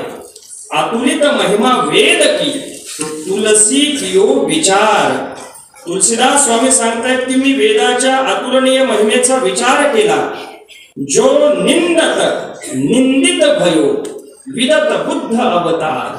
ज्याने वेदाची निंदा केली, जो निंदत निंदित भयो, ज्याने निंदा केली त्याचीच उलट निंदा घडली. आणि या पद्धतीने यांच्या तावडीमधून वेद सोडून घेतले गेले. या पाखंड्यांच्याकडे काही हातामध्ये राहिले नाही. जिकडे तिकडे वेदाची निंदा करणाऱ्यांचा वर्ग उसळला. कोणी वेदाला मानेना. वेदाच्या निंदकांचा मोठा वर्ग वाढू लागला. मग आता या वेद निंदकांचं खंडन करावं आणि वेदाची पुन्हा प्रतिष्ठापना करावी यासाठी वेदाच्या पदरक्षणासाठी भगवंत अवताराला आले. तो अवतार म्हणजे कुमारील भट्टाचा अवतार आहे. कुमारील भट्टांसारखा महात्मा या देशामध्ये जन्माला आला म्हणून वेदाचं पदरक्षण घडलं. कुमारील भट्ट म्हणजे अत्यंत अत्यंत बुद्धी असलेले. पण आता बौद्धांचं खंडन करायचंय. वेद निंदा जे करतायत त्यांचं खंडन करायचंय. मग त्यांचं खंडन करायचं तर अगोदर त्यांचं मत जाणून घेतलं पाहिजे. म्हणून नालंदा विश्वविद्यालयामध्ये कुमारील भट्ट बौद्ध मताचं अध्ययन करण्यासाठी गेले. तिथे 4 वर्ष बौद्ध मताचं अध्ययन करत राहिले. आणि अध्ययन करून झाल्यानंतर जेव्हा निरोप समारंभाची वेळ आली, कुमारील भट्ट बसलेले, बाकीचे सगळे विद्यार्थी बसलेले आहेत आणि त्यांना शिकवणारे त्यांचे आचार्य होते धर्मपाल. त्या आचार्यांनी समारोपामध्ये विद्यार्थ्यांना उपदेश करायला सुरुवात केली. आणि हा उपदेश करत असताना ओघाने चर्चा निघाली आणि स्वभावानुसार त्यांनी वेद निंदा करायला सुरुवात केली. कुमारील भट्ट ही सगळी निंदा ऐकून ऐकून थकले होते. त्यांच्या डोळ्यातून अश्रू वाहू लागले. बाकीच्यांनी पाहिला हा रडतोय. आचार्यांनी सुद्धा पाहिला हा रडतोय. आचार्यांनी त्याला सांगितलं की तुझी तब्येत बरी वाटत नाही, तू आतमध्ये जाऊन आराम कर. कुमारील भट्ट तसेच बसून राहिले. पुन्हा वेद निंदा सुरू झाली. कुमारील भट्टांच्या डोळ्यामधून अश्रू वाहतायत. त्यानंतर आचार्यांनी सांगितलं, मी तुला सांगितलं तुझी तब्येत बरी नाही, तू आतमध्ये जा. कुमारील भट्ट उभे राहिले आणि सांगू लागले, माझी तब्येत बरी आहे आचार्य, तुमचीच तब्येत बरी नाही. ज्या वेदाचं तुम्ही तोंड पाहिलं नाही, ज्या वेदाचा तुम्ही कोणत्याही बाजूने विचार केला नाही, त्या वेदाची तुम्ही निंदा करत आहात. वेद म्हणजे भगवंताची वाणी आहे आणि भगवंताच्या वाणीवरती आपण अशा पद्धतीने अविश्वास दाखवत आहात. वेदाचं कोणतं ज्ञान तुमच्या जवळ आहे? सगळे कुमारील भट्टाकडे पाहू लागले की हा या पद्धतीने बोलतो. सगळ्यांनी विचारलं, तुझ्या जवळ कोणतं ज्ञान आहे? कुमारील भट्टांनी सांगितलं, वेद स्वतः प्रमाण आहे. वेदासाठी अन्य कोणत्याही प्रमाणाची आवश्यकता नाही. मग वेद जर स्वतः प्रमाण आहे तर याची सिद्धी आम्हाला करून देशील का? कुमारील भट्ट म्हटले, तुम्ही म्हणाल ते मी करायला तयार आहे, पण वेदावरती माझी तेवढीच निष्ठा आहे की ही भगवद्वाणी आहे, स्वतः प्रमाण आहे. वेदाविषयी मला कोणत्याच बाजूने संदेह नाही. मग करणार काय? सांगितलं, जर तुझा वेद प्रमाण आहे, तुझी भगवत वचनं जर प्रमाण आहेत तर त्यांनी तुझं रक्षण केलं पाहिजे. उंच कड्यावरून कुमारील भट्टांना उडी मारण्यासाठी सांगितलं. कुमारील भट्ट कड्यावरती उभे राहिले आणि शब्द उच्चारले, जर वेद स्वतः प्रमाण असतील तर मला काही होणार नाही. कड्यावरून खाली उडी मारली. जसं फूल अलगत अंगणामध्ये पडावं तसं कुमारील भट्ट या उंच कड्यावरून एकदम अलगत खाली पडले. काहीच झालं नाही. पण येताना एक गवताची काडी डोळ्याला लागली आणि डोळ्यामधून रक्त येऊ लागलं. बाकीचे सगळे म्हटले, तुला झालं काहीच नाही, त्या अर्थी तुझ्या म्हणण्यामध्ये काहीतरी तात्पर्य आहे. पण तुझ्या डोळ्याला कसं लागलं? कुमारील भट्टांनी आत्मनिरीक्षण केलं आणि सांगितलं, याच्यात वेदाची चुकी नाही, माझी चुकी आहे. कारण मी वरती बोलत असताना यदी शब्दाचा प्रयोग केला, जर, आणि हा जर शब्द संशयवाचक आहे. जर वेद स्वतः प्रमाण असतील तर असं म्हटल्यामुळे, एवढीशा अविश्वास मी दाखवल्यामुळे माझ्या डोळ्याला ही काडी लागली. जर मी वेद प्रमाण आहे असं म्हणून उडी मारली असते तर मला काही झालं नसतं. कुमारील भट्टांचा झंझावात सुरू झाला आणि कुमारील भट्टांनी जे जे वेद निंदा करणारे होते त्यांची खंडनं करायला सुरुवात केली. म्हणून कुमारील भट्टांनी मोठ्या प्रमाणामध्ये ज्यांनी ज्या पाखंड्यांनी असुरांनी वेद नाकारला होता, वेदाची निंदा करत होते, त्यांची खंडनं कुमारील भट्टांनी केली आणि या देशामध्ये पुन्हा एकदा वेदाची प्रतिष्ठापना करून दिली. वेदाचं शब्द रक्षण कुमारील भट्टांकडून झालं, पण वेद रक्षण झाल्यानंतर वेदाच्या तात्पर्याचा मात्र त्या प्रमाणामध्ये अर्थ विचार झाला नव्हता. कारण वेदाचं रक्षण झाल्यानंतर पुन्हा सगळा वेद हा कर्मकांडच सांगणारा आहे, या पद्धतीने वेदाच्या अर्थाविषयी पुन्हा वाद सुरू झाले. आमनायस्य क्रियार्थत्वात् अनर्थक्यम अतदर्थानाम, हा सगळा वेद कर्म सांगणारा आहे असं जेव्हा सांगितलं जाऊ लागलं तेव्हा भगवंताला पुन्हा एकदा अवतार घेण्याची वेळ आली. आताचा जो अवतार होता तो वेदाच्या शब्द रक्षणासाठी नव्हता, वेदाच्या अर्थ रक्षणासाठी होता. म्हणून भगवंत वेदाच्या अर्थ रक्षणासाठी अवतीर्ण झाले शंकराचार्यांच्या रूपाने. आद्य जगद्गुरु भगवान शंकराचार्यांच्या रूपाने भगवान अवतीर्ण झाले. साक्षात भगवान अवतीर्ण झाले वेदाच्या अर्थ रक्षणाकरता. मग आता वेदाचा अर्थ कळला पाहिजे सर्वांना. सगळा वेद हा फक्त कर्म सांगणारा नाही, वेदामध्ये ज्ञान सुद्धा आहे, वेदामध्ये उपासना सुद्धा आहे. म्हणून वेदाचा अर्थ समजावा यासाठी भगवान शंकराचार्यांनी 8 वर्षामध्ये 4ही वेद कंठस्थ केले, 12 वर्षामध्ये 6 शास्त्रांचं अध्ययन केलं, 16व्या वर्षी प्रस्थानत्रयीवरती भाष्य केलं, गीतेवरती भाष्य केलं, उपनिषदांवरती भाष्य केलं, ब्रह्मसूत्रावरती भाष्य केलं, अनेक स्फुट ग्रंथांची रचना केली आणि पुन्हा एकदा वेदाचा जो निश्चित अर्थ आहे तो जीव ब्रह्म ऐक्य प्रतिपादन करणे आणि जीवाला परमात्म स्वरूपाची प्राप्ती करून देणे याच्यामध्ये आहे, याची सिद्धी करून दिली. पण आचार्यांचा जो काळ आहे अत्यंत अल्प काळ आहे. कमीत कमी कालावधीमध्ये आचार्यांना उपनिषदांचाही अचूक अर्थ व्यक्त केला, गीतेचाही अचूक अर्थ व्यक्त केला, ब्रह्मसूत्राचाही अर्थ व्यक्त केला. पण हा अर्थ व्यक्त करत असताना अर्थ विस्तार न करता अर्थ संक्षेपाने सांगितला गेला. मुळात श्रीमद गीता भाषेच्या आरंभालाच आचार्य बोलतात, संक्षेपतः ब्रवीमि, मी जे काही सांगणार आहे ते संक्षेपाने सांगणार आहे. आचार्यांनी पदांचा निश्चित अर्थ करून दिला, पण कालांतराने या अर्थावरती सुद्धा नेमका त्याच्या पाठीमागचा भाव काय, हा भाव कळण्याच्या विषयी पुन्हा संदेह निर्माण होऊ लागले. कोणी म्हणू लागलं फक्त सगुणच खरं आहे, कोणी म्हणू लागलं फक्त निर्गुणच खरं आहे, कोणी फक्त भगवान शंकरालाच मानू लागलं, कोणी फक्त भगवान विष्णूलाच मानू लागलं. भक्तीमध्ये वाद सुरू झाले, ज्ञानामध्ये सुद्धा वेगळ्या वेगळ्या पद्धतीने वाद सुरू झाले. आचार्यांनी मांडलेलं जे अद्वैत आहे ते अद्वैत कसं जगावं आणि भक्तीने त्याच्यापर्यंत कसं पोहोचावं हे भगवंताच्या अर्थाच्या पाठीमागचा भाव व्यक्त करण्याची पुन्हा आवश्यकता आहे. मग आता भाव व्यक्त करण्यासाठी सुद्धा वक्ता तोच असावा लागतो, कारण ज्या वक्त्याने शब्द उच्चारले तोच अर्थ सांगू शकतो आणि तोच त्याच्या पाठीमागचा भावही सांगू शकतो.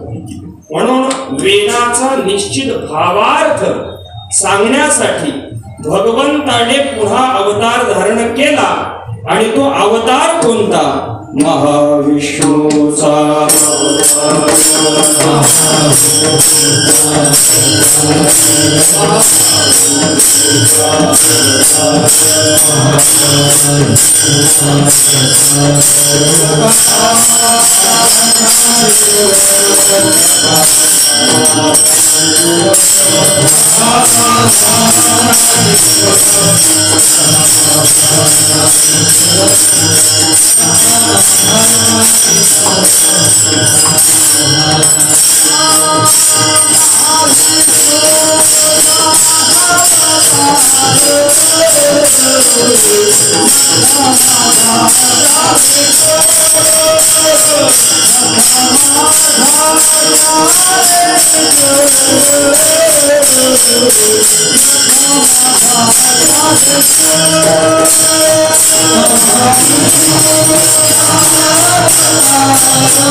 महाविष्णूचा अवतार सखा माझा ज्ञानेश्वर. भगवंताला अवताराला यावं लागलं. भगवान अवताराला आले ज्ञानोबरांच्या रूपाने. म्हणून ज्ञानोबरांचा जो अवतार आहे तो मुळामध्ये भावार्थ प्रकट करणारा अवतार आहे. शब्द व्यक्त करणं वेगळं आहे, शब्दाचा अर्थ व्यक्त करणं वेगळं आहे, आणि शब्दाच्या अर्थापाठीमागचा भाव व्यक्त करणं वेगळं आहे. शब्द व्यक्त करणं म्हणजे एखादे शब्द पाहायचे आणि वाचायचे. शब्द आपण डोळ्याने वाचले तर त्याचा अर्थ कळतोच असं नाही. मग अर्थ कळण्यासाठी कधी कधी भाषेचं अध्ययन केलं तर अर्थ कळतो, पण भाव मात्र भाषेच्या अध्ययनातून कळतोच असं नाही. कधी कधी शब्द वेगळा असतो आणि त्या शब्दाच्या पाठीमागचा भाव वेगळा असतो. एखादं लहान मूल जर उन्हामध्ये खेळत असेल, आई त्याला समजून सांगते बाळा सावलीमध्ये, ते ऐकत नाही. पुन्हा पुन्हा पुन्हा पुन्हा सांगते, ऐकत नाही. मग आई त्याच्यावरती रागावते, रागावून त्याचा हात धरते आणि सावलीमध्ये आणून सांगते तिथं मरण्यापेक्षा इथं मर. मग आता इथं मर हा जो मर शब्द आहे, या मर शब्दाचा अर्थ म्हणजे मरण आहे. आणि मर शब्दाचा भाव काय आहे? आईला खरंच असं वाटतं का याने सावलीत मरावं? सावलीत मर या म्हणण्या पाठीमागचा भाव तो सावलीमध्ये खेळ आणि जग असा आहे. म्हणून शब्दाच्या पाठीमागचा भाव हा वक्त्याला माहिती आहे. वक्तुर इच्छा तू तात्पर्य. म्हणून आपण बोललेल्या वचना पाठीमागचा नेमका भाव कोणता आहे तो भाव त्याच वक्त्याला सांगता येतो.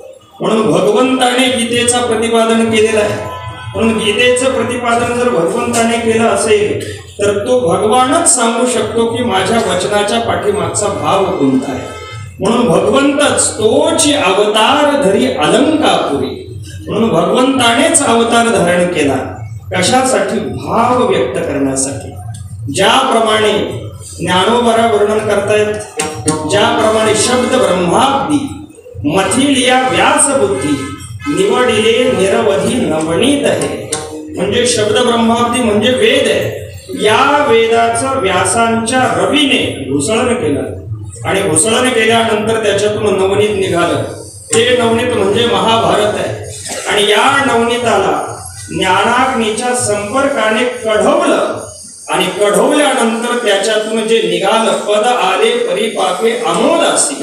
त्या लोण्याला कढवल्यानंतर त्याचं जे तूप निघालं ते तूप म्हणजे गीता आहे. म्हणून ही गीता म्हणजे सगळ्या वेदाचं सार आहे. भगवान भाष्यकार शब्द वापरतात समस्त वेदार्थ सार संग्रह भूतम तदिदम गीता शास्त्रम. हे गीता म्हणजे सगळ्या वेदार्थाचं सार आहे. गीता म्हणजे अशा पद्धतीने आहे की सर्व उपनिषद सर्वोपनिषदो गावो दोग्धा गोपाल नंदन पार्थो वत्स सुधीर भोक्ता दुग्धम गीतामृतम महत्. सर्व उपनिषद ही गायी आहे. या गायीचं दोहन करणारे भगवान गोपाल कृष्ण आहेत. आणि या गायीचं दोहन झालंय वत्स पार्थासाठी. आणि या गायीचं दूध आहे गीता. म्हणजे सार आहे. सर्व वेदाचं, सर्व शास्त्रांचं, सर्व पुराणांचं सार असलेली ही गीता. या गीतेचं निश्चित अर्थ ग्रहण सर्वांना झालं पाहिजे. म्हणून त्याच्या पाठीमागचा भाव ज्ञानोबरांनी व्यक्त केला. ज्ञानोबरांनी गीतेवरती जी टीका लिहिली त्या टीकेलाच भावार्थ दीपिका असं म्हटलं जातं. जनाबाई महाराजांनी इतके सुंदर वर्णन केलं की ज्ञानोबरांची ज्ञानेश्वरी म्हणजे काय आहे तर भाव आणि अक्षराची एकत्र मारलेली गाठ आहे. भाव अक्षराची गाठी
भाव अक्षराची गाठी भाव त्या ठिकाणी एकत्र प्रगट झालेला आहे. ज्ञानोबरांनी गीतेच्या बाबतीमध्ये सुद्धा जी ओढाताण ज्यांनी केली होती. कोणी म्हणायचं गीता फक्त कर्मच सांगते, कोणी सांगायचं गीता फक्त योगच सांगते, कोणी सांगायचं गीता फक्त ज्ञानच सांगते. गीतेचं निश्चित अर्थ गीता सर्वांचं प्रकाशन करणारा दीप आहे. ज्ञानोबराय सांगतात ज्याप्रमाणे वेद आहे, वेदावरती जे आरोप केले जातात की वेदाने आम्हाला काही सांगितलं नाही, आमचा विचार केला नाही, ज्ञानोबराय सांगतात वेद सगळ्यांवरती कृपा करण्याच्या बाबतीमध्ये समान आहे. म्हणून सर्वांवरती समान कृपा करणार. कशा पद्धतीने? एखाद्या दिव्याप्रमाणे जगी समान सकृपू हिताहित दाविता दीपू जो अमान्य केला बापू वेदुजे मी. वेद म्हणजे दिव्याप्रमाणे आहे, सर्वांचं प्रकाशन करणार आहे. सूर्य ज्याप्रमाणे प्रकाशित झाल्यानंतर प्रगटलिया गभस्ती अशेष ही मार्ग दिसती. सगळे मार्ग आपल्याला दिसू लागतात. सूर्य उगवला, चाकण चौकात आपण गेलो तर चारही रस्त्यांचं प्रकाशन होतं. पण मग आता 4 रस्त्यांचं प्रकाशन झालं म्हणून 4ही रस्त्यांनी आपण गेलं पाहिजे का? नाही. जे आपल्यासाठी उचित आहे त्याच रस्त्याने आपण गेलं पाहिजे.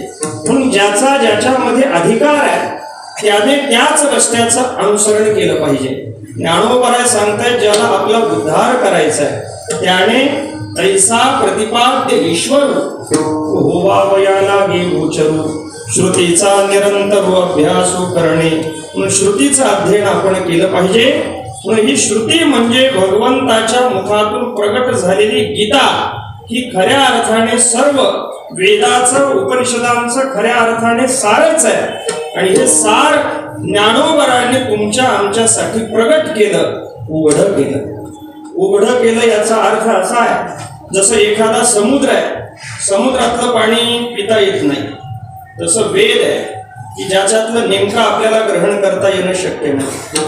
पण मग ते पाणी जेव्हा बाष्पीभवन होऊन ढगामध्ये रूपांतरित होतं, मग ढगामध्ये झालेलं जे पाणी आहे ते म्हणजे पिण्याच्या पाण्याचा ठेवा आहे. पण तो ढगातच आहे, तो खाली वर्षावाच्या रूपाने पडला पाहिजे.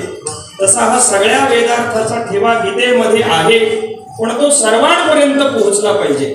आतापर्यंत तो सर्वांपर्यंत पोहोचला नव्हता. टीका झाल्या, अर्थ झाले, पण संस्कृत मध्येच झाले. पाऊस पडल्यानंतर तो सर्वत्र पडतो. तसा हा वेदार्थाचा ठेवा सर्वांपर्यंत पोहोचावा यासाठी ज्ञानोबरांनी तिरे संस्कृताची गहणी तोडोनी शब्द सोपाणे रचिले धर्मनिधाने श्री निवृत्ती देवी. संस्कृताची गाठी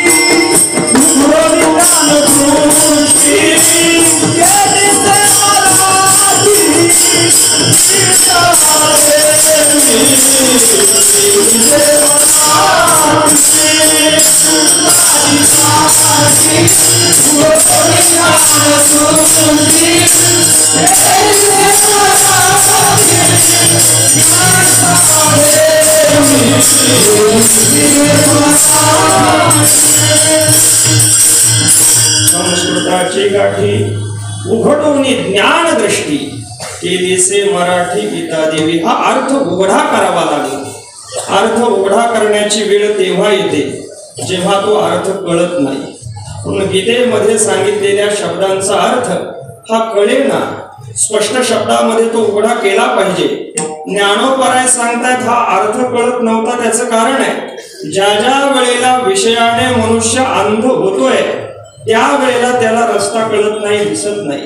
ज्ञानोबराय सांगतायत आम्ही वेद ज्या मार्गाने गेले, ऋषी मुनी ज्या मार्गाने गेले त्याच मार्गाने आम्ही चाललेलो आहोत. वेद मार्गे मुनी गेले,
मार्गे मुनी गेले त्याची मार्गे चालिलो, नकळेची विषयांना म्हणून उघड बोलिलो. म्हणून उघड रूपाने आम्ही हा वेदार्थ प्रगट केला. आता चोखोबरायांनी जो शब्द प्रयोग केलाय, उघडोनी वेदार्थाचा ठेवा, तो हा जो वेदार्थाचा ठेवा गीतेमध्ये होता तो ठेवा ज्ञानोबरांनी ज्ञानेश्वरीच्या रूपाने उघडा केला. पण मग या वचनाचा अर्थ फक्त ज्ञानेश्वरी पुरताच आपल्याला संकोचित करता येत नाही. ज्ञानोबरांच्या मुखातून बाहेर पडलेला प्रत्येक शब्द हा वेदार्थाचा ठेवाच आहे. ज्ञानोबरांनी बाळक्रीडा गायली, बाळक्रीडेच्या माध्यमातून पुराणांचा अर्थ ठेवा ज्ञानोबरांनी उघडा केला. ज्ञानोबरांनी अमृतानुभव सांगितला, अमृतानुभवामधून ज्ञानोबरांनी वेदार्थाचा ठेवाच उघडा केला. ज्ञानोबरांनी चांगदेव पासष्टी सांगितली, चांगदेव पासष्टी मधून ज्ञानोबरांनी वेदार्थाचा ठेवाच सांगितला. ज्ञानोबरांनी अभंग गाथा केली, हरिपाठ केला, या हरिपाठामध्ये सुद्धा ज्ञानोबरांनी वेदार्थाचा ठेवाच सांगितला. म्हणजे जे वेदाचं निश्चित सार आहे ते सार ज्ञानोबरांनी उघडं केलं. मग आता ज्ञानोबरांनी उघडं केलं, ज्ञानोबरांचं अनुसरण करणारे प्रत्येक संत प्रत्येकाने वेदार्थाचा ठेवा उघडा केलेला आहे. चोखोबरांनीही वेदार्थाचा ठेवाच सांगितला. नामदेवरायांनी सुद्धा विस्ताराने श्रुती स्मृतीचा अर्थच सांगितला. म्हणून पुराणांची आख्यानं सांगितली, वेदांताचा विचार सांगितला, भगवंताची चिंतन केलं, गुणांचं चिंतन केलं, लीलेचं चिंतन केलं. प्रत्येक संतांच्या मुखामधून बाहेर पडलेली वचनं म्हणजे वेदार्थाचाच ठेवा आहे. नाथ महाराजांनी श्रीमद भागवताच्या रूपाने, अभंग गाथेच्या रूपाने जे जे सांगितलं तो वेदार्थाचाच ठेवा आहे. तुकोबरायांनी सुद्धा आपल्या मुखाने जे जे काही व्यक्त केलं तो वेदार्थाचाच ठेवा आहे. तुकोबरायांच्या बाबतीमध्ये तर स्वतः स्पष्टपणे म्हटलं जातं, चहुवेदाचे केलेसे विवरण अर्धही गहन करून या. तुकोबरा बोलतात, आमच्या वेशाकडे पाहून आमच्या वेशावरती जाऊ नका. दिसायला जरी आम्ही सामान्य वेशधारी दिसत असलो तरी आमच्यामध्ये एवढं सामर्थ्य आहे की आम्ही वेदाचा खंडशः अनुवाद करणारे आहोत. नभे वेशधारी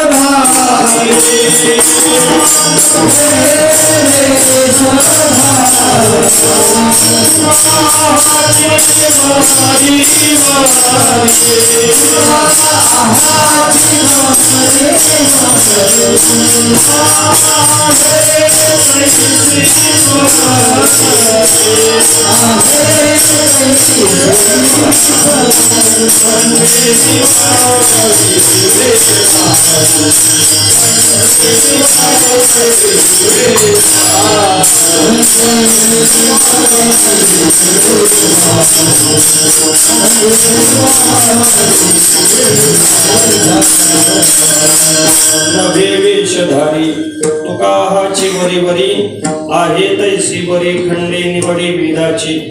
तुकोबरांचं वेदा बाबतीत, शास्त्राच्या बाबतीत, पुराणांच्या बाबतीत इतकी कट्टर निष्ठा आहे. तुकोबराय सांगतात एखादा बोलायला कितीही चांगला बोलत असला पण त्याला जर वेद शास्त्र प्रमाण नसतील, पुराणांची वचनं जर तो प्रमाण मानत नसेल, तर कितीही लोकांचं रंजन करणारा चांगला बोलणारा जरी वक्ता असला तरी त्याचा आपण तोंड सुद्धा पाहू नये. वेदाबाई वेदाच्या बदन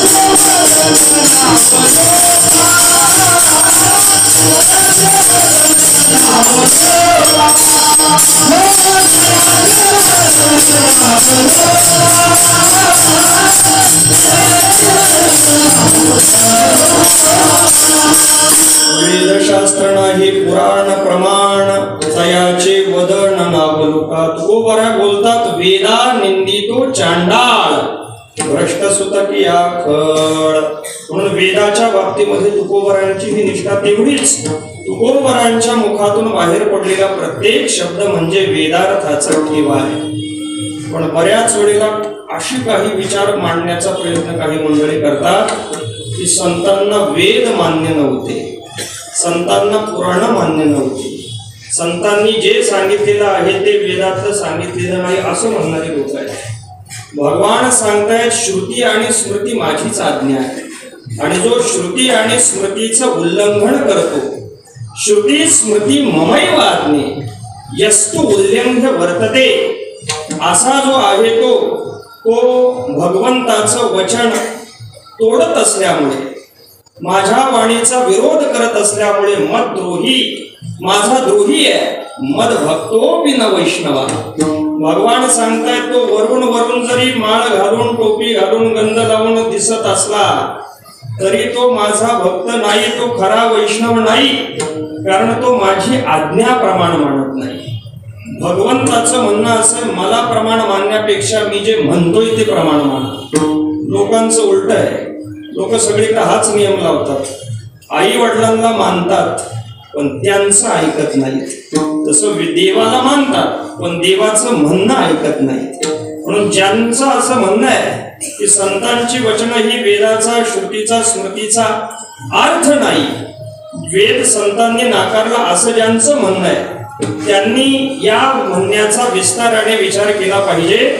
जर वेद संतांनी नाकारला असता तर संत वाङ्मयामध्ये सगुण ब्रह्माचं वर्णन यायला नको होतं, संत वाङ्मयामध्ये अवताराचं चिंतन यायला नको होतं, संत वाङ्मयामध्ये लीलेंचं चिंतन यायला नको होतं, संत वाङ्मयामध्ये भगवंताची कथा यायला नको होती, संत वाङ्मयामध्ये भगवंताचं नामचिंतन यायला नको होतं. संतांच्या वाङ्मयामध्ये भगवंताचं चिंतन आहे, भगवंताच्या लीलेचं चिंतन आहे, भगवंताच्या गुणांचं चिंतन आहे, भगवंताच्या कथेचं चिंतन आहे.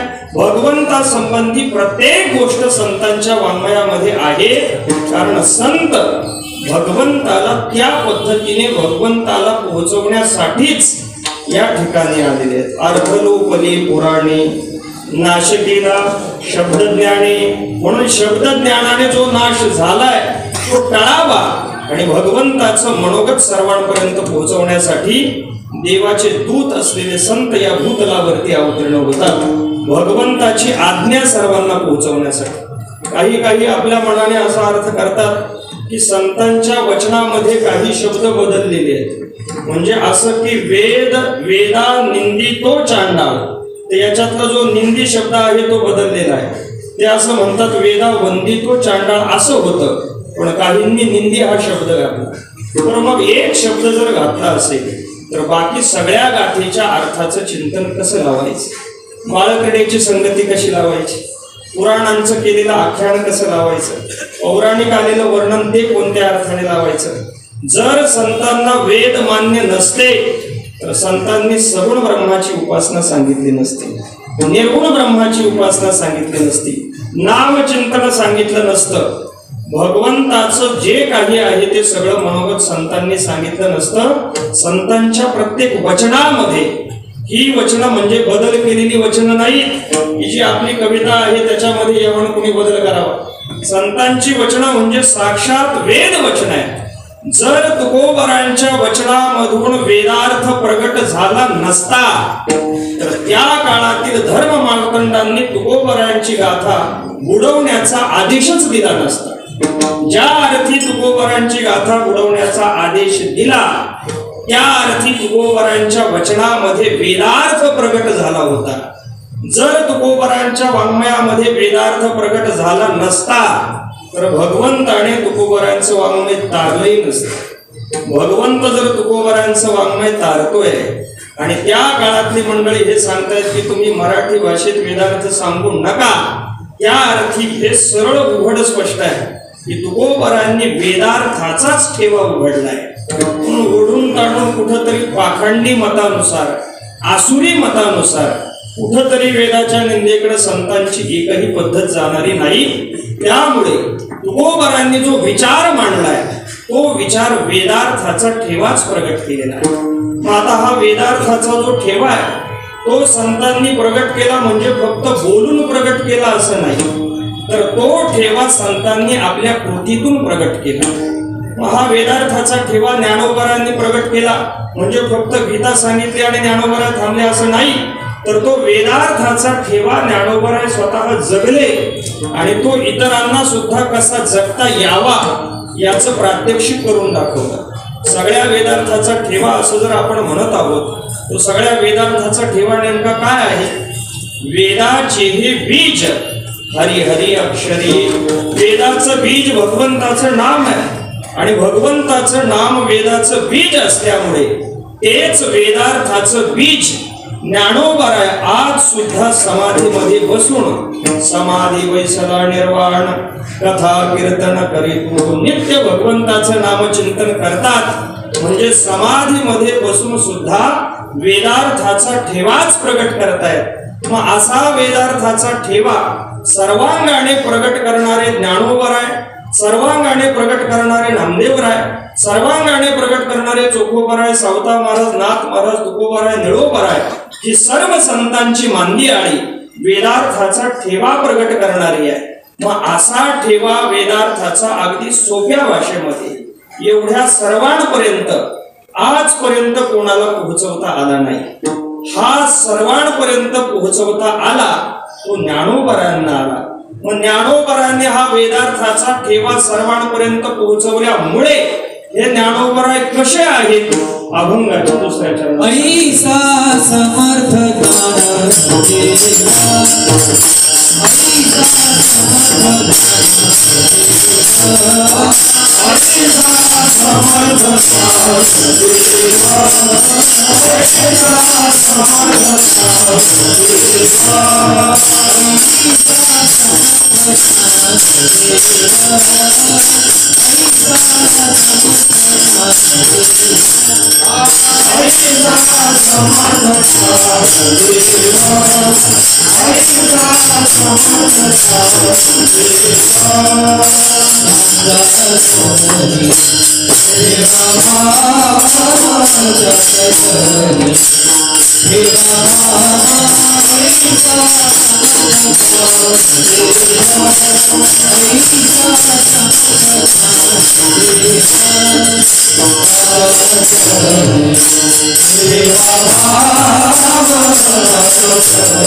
ऐसा समर्थ ज्ञानदेव त्याचे चरणे ठेवा भाव. चोखोपराय सांगतायत त्यांच्या चरणावरती भाव ठेवा की जे आशे समर्थ आहे, जे वेदार्थाच्या ठेव्यापर्यंत आपल्याला नेणारे आहेत, शाश्वत सुखापर्यंत आपल्याला जे नेणारे आहेत, त्या समर्थ ज्ञानोबरांच्या चरणावरती भाव ठेवा. लोक म्हणू लागले महाराज त्यांनी वेदार्थाचा ठेवा प्रगट केला, आम्हाला भगवंताचं नामचिंतन करण्याचा उपदेश केला, याच्यामध्ये त्यांचं सामर्थ्य आहे, खरं आहे. पण आता आमच्यातून काही निघून गेलेले आहेत, त्यांना तर हा ठेवा मिळाला नाही. आता ते कोणत्या गतीला जातील? त्यांच्यासाठी, त्यांना तारण्यासाठी ज्ञानोबरांच्या जवळ काही आहे का? चोखोबरा म्हणू लागले जे इथं आहेत त्यांना तारण्यामध्ये तर ज्ञानोबराय समर्थ आहेत, पण जे गेलेले आहेत त्यांना सुद्धा ज्ञानोबराय तारतात. कसं तारतात? अभंगाच्या तिसऱ्या चरणात प्रत्यक्ष प्रचित लोचनी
प्रत्यक्ष प्रचित लोचनी अस्ति विरती जीवनी. ज्ञानोबरांचं सामर्थ्य सांगितलं जात आहे. ज्ञानोबरांच्या या नगरीमध्ये, अलंकापूर क्षेत्रामध्ये ज्ञानोबरांच्या सामर्थ्याने प्राप्त असलेलं तीर्थ आहे, ज्या ठिकाणी अस्थि विसर्जन केलं जातं, ज्याला चक्र तीर्थ असं म्हटलं जातं. ज्ञानोबरांचं सामर्थ्य असं आहे, चोखोबराय सांगतायत की जो कोणी गेलेला आहे त्याच्या अस्थी तुम्ही आणून जर त्या ठिकाणी जर सोडल्या तर प्रत्यक्ष प्रचित लोचनी अस्थि विरती जीवनी. त्या अस्थी पाण्यामध्ये विरतात. पाण्यामध्ये विरतात म्हणजे त्या अस्थी पाण्यामध्ये विरतात सांगण्याचा हेतू हा आहे की जो गेलेला जीवात्मा आहे तो परमात्म स्वरूपाशी एकरूप होतो, ब्रह्मभावाला प्राप्त होतो, त्याची सद्गती होते. भगवंताचं नामचिंतन करणारे तुम्ही आम्ही उद्धरून जाऊ, पण जो ज्याने कधी भगवंताचं नामचिंतन केलेलं नाही, आशांच्या जरी अस्थी इथं आणून विसर्जित केल्या तरीही त्याच्या अस्थी विरून जातात. नतस्य प्राणा उत्क्रामंती, त्यानुसार त्याच्या अस्थी विरून जातात. चक्रतीर्थाचा मोठा इतिहास आहे. भगवान विष्णू परमात्म्याचं हे क्षेत्र आहे. ज्ञानोबरांच्या रूपाने या ठिकाणी भगवंत या ठिकाणी विराजमान आहे. या आनंदवन क्षेत्रामध्ये पार्वती माता आणि भगवान शंकरजी एकदा विहार करत असताना चक्र नामक दैत्याने त्यांना पाहिलं. पार्वती मातेवरती त्याची कामना जागृत झाली आणि भगवान शंकरजी नसताना हा चक्र नामक दैत्य पार्वती मातेच्या पाठीमागे लागला. पार्वती मातेच्या पाठीमागे लागल्यानंतर हे सर्व क्षेत्र विष्णू क्षेत्र असल्यामुळे पार्वती मातेने भगवान विष्णूंचं स्मरण केलं. भगवान विष्णू प्रगट झाले. आपलं सुदर्शन चक्र या चक्र नामक दैत्यावरती सोडलं, त्याचा वध केला. वध केल्यानंतर त्यातून विद्याधर नावाचा एक दिव्य पुरुष बाहेर पडला. त्याने भगवान विष्णू परमात्म्याचं दर्शन घेतलं आणि सांगितलं भगवंताला की मी पाठीमागच्या अवतारामध्ये अनेक विप्रांची वैष्णवांची माझ्याकडून निंदा घडली, त्यामुळे देवर्षी नारदांनी मला शाप दिला होता की तू आसुर योनीला जाशील आणि भगवान विष्णू परमात्म्याच्या चक्रापासून तुझा उद्धार होईल. त्यामुळे आपण मला उद्धरून नेलेला आहे. भगवंताने या विद्याधराला उद्धरून नेलं आणि आपलं हे चक्र तीर्थरूपाने या ठिकाणी प्रतिष्ठापित केलं. म्हणून त्या ठिकाणी जे अस्थि टाकतात, अस्थि उदकम आयाती, या ठिकाणी अस्थि उदक स्वरूपाला प्राप्त होतात. चोखोबराय सांगतायत प्रत्यक्ष प्रचित लोचनी अस्थि विरती जीवनी. म्हणून ज्ञानोबरायांच्या नगरीमध्ये अस्थि विसर्जन ज्याचं घडतंय त्याची सुद्धा सद्गती होते, तो ब्रह्मस्वरूपाला प्राप्त होतो, त्याला मोक्ष प्राप्त होतो. ऐसा समर्थ ज्ञानदेव, या पद्धतीचं ज्ञानोबरायांचं सामर्थ्य आहे. अजून ज्ञानोबरायांचं सामर्थ्य काय, तर ज्ञानोबरायांच्या दारामध्ये साक्षात पुढे सोन्याचा पिंपळ, ऐसे साक्षाचे आढळ. ज्ञानोबरायांच्या दारामध्ये आढळ रूपाने साक्ष देऊन सोन्याचा अश्वत्थ आहे. या सोन्याच्या अश्वत्थाचं श्रवण आपण पहिल्या दिवशी सुद्धा केलेलं आहे. म्हणून भगवान विष्णू परमात्मा लक्ष्मी मातेसह या ठिकाणी विराजमान आहे. ज्याला कोणतीही लौकिक अलौकिक गोष्टींची कामना आहे त्याच्याही सगळ्या गोष्टी या ठिकाणी पूर्ण होतात. ऐसा समर्थ ज्ञानदेव, ज्ञानोबरायांचं हे सामर्थ्य असल्यामुळे त्याचे चरणी ठेवा भाव. विठोबार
लोक चोखोबरायांना म्हणू लागले, महाराज ज्ञानोबरायांच्या चरणावरती तुम्ही आम्हाला भाव ठेवायला सांगता, कारण त्यांनी वेदार्थाचा ठेवा उघडून दाखवलेला आहे, त्यांनी आम्हा सर्वांना तारलेला आहे. ज्ञानोबरायांचं सामर्थ्य म्हणजे ज्ञानोबरायांचं सगळं चरित्र आहे. ज्ञानोबरायांनी रेड्याच्या मुखातून वेद बोलवले, ऐसा समर्थ ज्ञानदेव. भिंत चालवली, ऐसा समर्थ ज्ञानदेव. स्त्रीचा पुरुष करून त्यालाही वेदाध्ययनाचा अधिकार दिला, ऐसा समर्थ ज्ञानदेव. सच्चिदानंद बाबांना जिवंत केलं, ऐसा समर्थ ज्ञानदेव. तुम्ही त्यांचं सामर्थ्य सांगता आणि आम्हाला त्यांच्या चरणावरती भाव ठेवायला सांगता. तुम्ही काय करता? चोखोबराय सांगतात, मी स्वतः 2 हात जोडून ज्ञानोबरायांच्या चरणावरती लोटांगण घालतोय, त्यांना शरण जातोय अभंगाच्या शेवटच्या जोडून.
जोडून या करदोनी चोखा जातो लोटांगणी.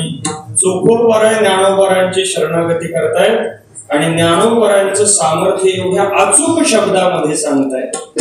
जातीहीन चोखा जातो लोटांगणी. मग ज्यांना ज्यांना असं वाटतंय की आपण हीन जातीमध्ये जन्माला आलेलो आहोत, आपल्याला नेमकं कुठं जावं हे कळत नाही, त्यांनी चोखोबरायांना आपला आदर्श मानावं आणि चोखोबरायांच्या पाठीमागे वाटचाल करावी. उगाच इकडं तिकडं वेदार्थाचा ठेवून भटकत राहून अंधाधुंद जीवन जगण्यापेक्षा चोखोबरायांच्या पाठीमागे जर आपण गेलो तर निश्चित रूपाने आपण ज्ञानोबरायांच्या चरणापर्यंत पोहोचू.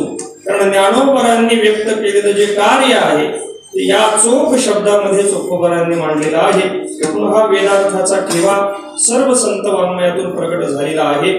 संतांची वेदनिष्ठा ही सूर्यप्रकाश इतकी स्पष्ट आहे. म्हणून ज्या मार्गाने ऋषी मुनी वेदच्या मार्गाने जे सगळे गेलेले आहेत त्याच मार्गाने संत आपल्याला नेत आहेत. म्हणून अशा पद्धतीने वेदार्थाचा ठेवा सर्वांनी प्रकट करून आपल्याला दाखवला की त्यांचे आपल्यावरती असलेले अगणित उपकार आहेत. या उपकारातून आपल्यालाही त्यांचं वाङ्मय पठनाची सद्बुद्धी प्राप्त होऊन या ठेव्याचं अर्थाचं अनुसंधान आपल्याकडून अखंड ज्ञानोबरायांच्या कृपेने घडत राहावं अशी प्रार्थना ज्ञानोबरायांच्या चरणी करून या ठिकाणी वाणीला पूर्णविराम देऊ. किंबहुना तुमचे केले धर्मकीर्तन हे सिद्धी केले.